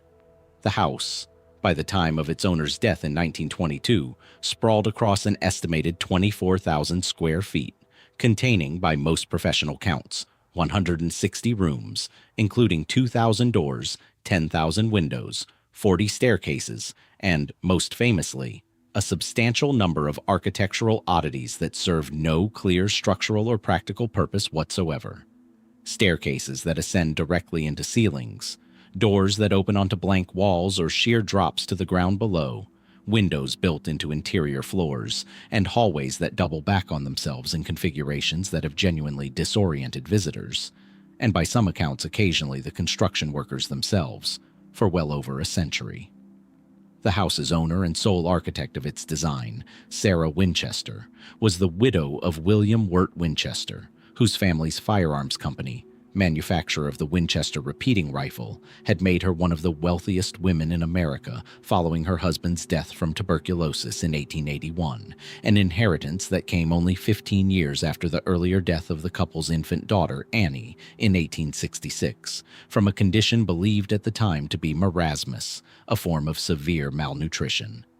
Sarah Winchester, left both immensely wealthy and, by every documented account, profoundly and repeatedly grief-stricken, relocated from the East Coast to California in the early 1880s, purchasing an existing farmhouse near San Jose that she would spend the rest of her life, nearly 4 decades, continuously expanding, remodeling, and reconstructing, reportedly employing carpenters and construction crews around the clock, 7 days a week, without any documented interruption, for the remainder of her life. This is where verified historical fact gives way to a body of legend that has, over the intervening century, become almost inseparable from the documented record, making it genuinely difficult for researchers to determine where Sarah Winchester's actual motivations end and the story constructed around her, largely after her death, begins. The most widely repeated legend holds that following the deaths of her daughter and husband, Winchester consulted a Boston medium who informed her that her family was cursed by the spirits of everyone ever killed by a Winchester rifle, and that she could only appease these vengeful spirits and protect her own life by continuously building an ever-expanding house, one that must never be finished, since completion, according to this account, would bring about her own death. The architectural oddities scattered throughout the house under this framework are typically explained as deliberate design choices intended to confuse or trap malevolent spirits, preventing them from navigating the house effectively enough to reach Winchester herself. This narrative, while remaining the dominant popular explanation for the house's construction and design, rests on remarkably thin direct historical documentation. No contemporary letters, diaries, or first-hand accounts written by Sarah Winchester herself have ever been found explicitly confirming the medium consultation, the spirit appeasement motivation, or the specific belief that finishing the house would cause her death.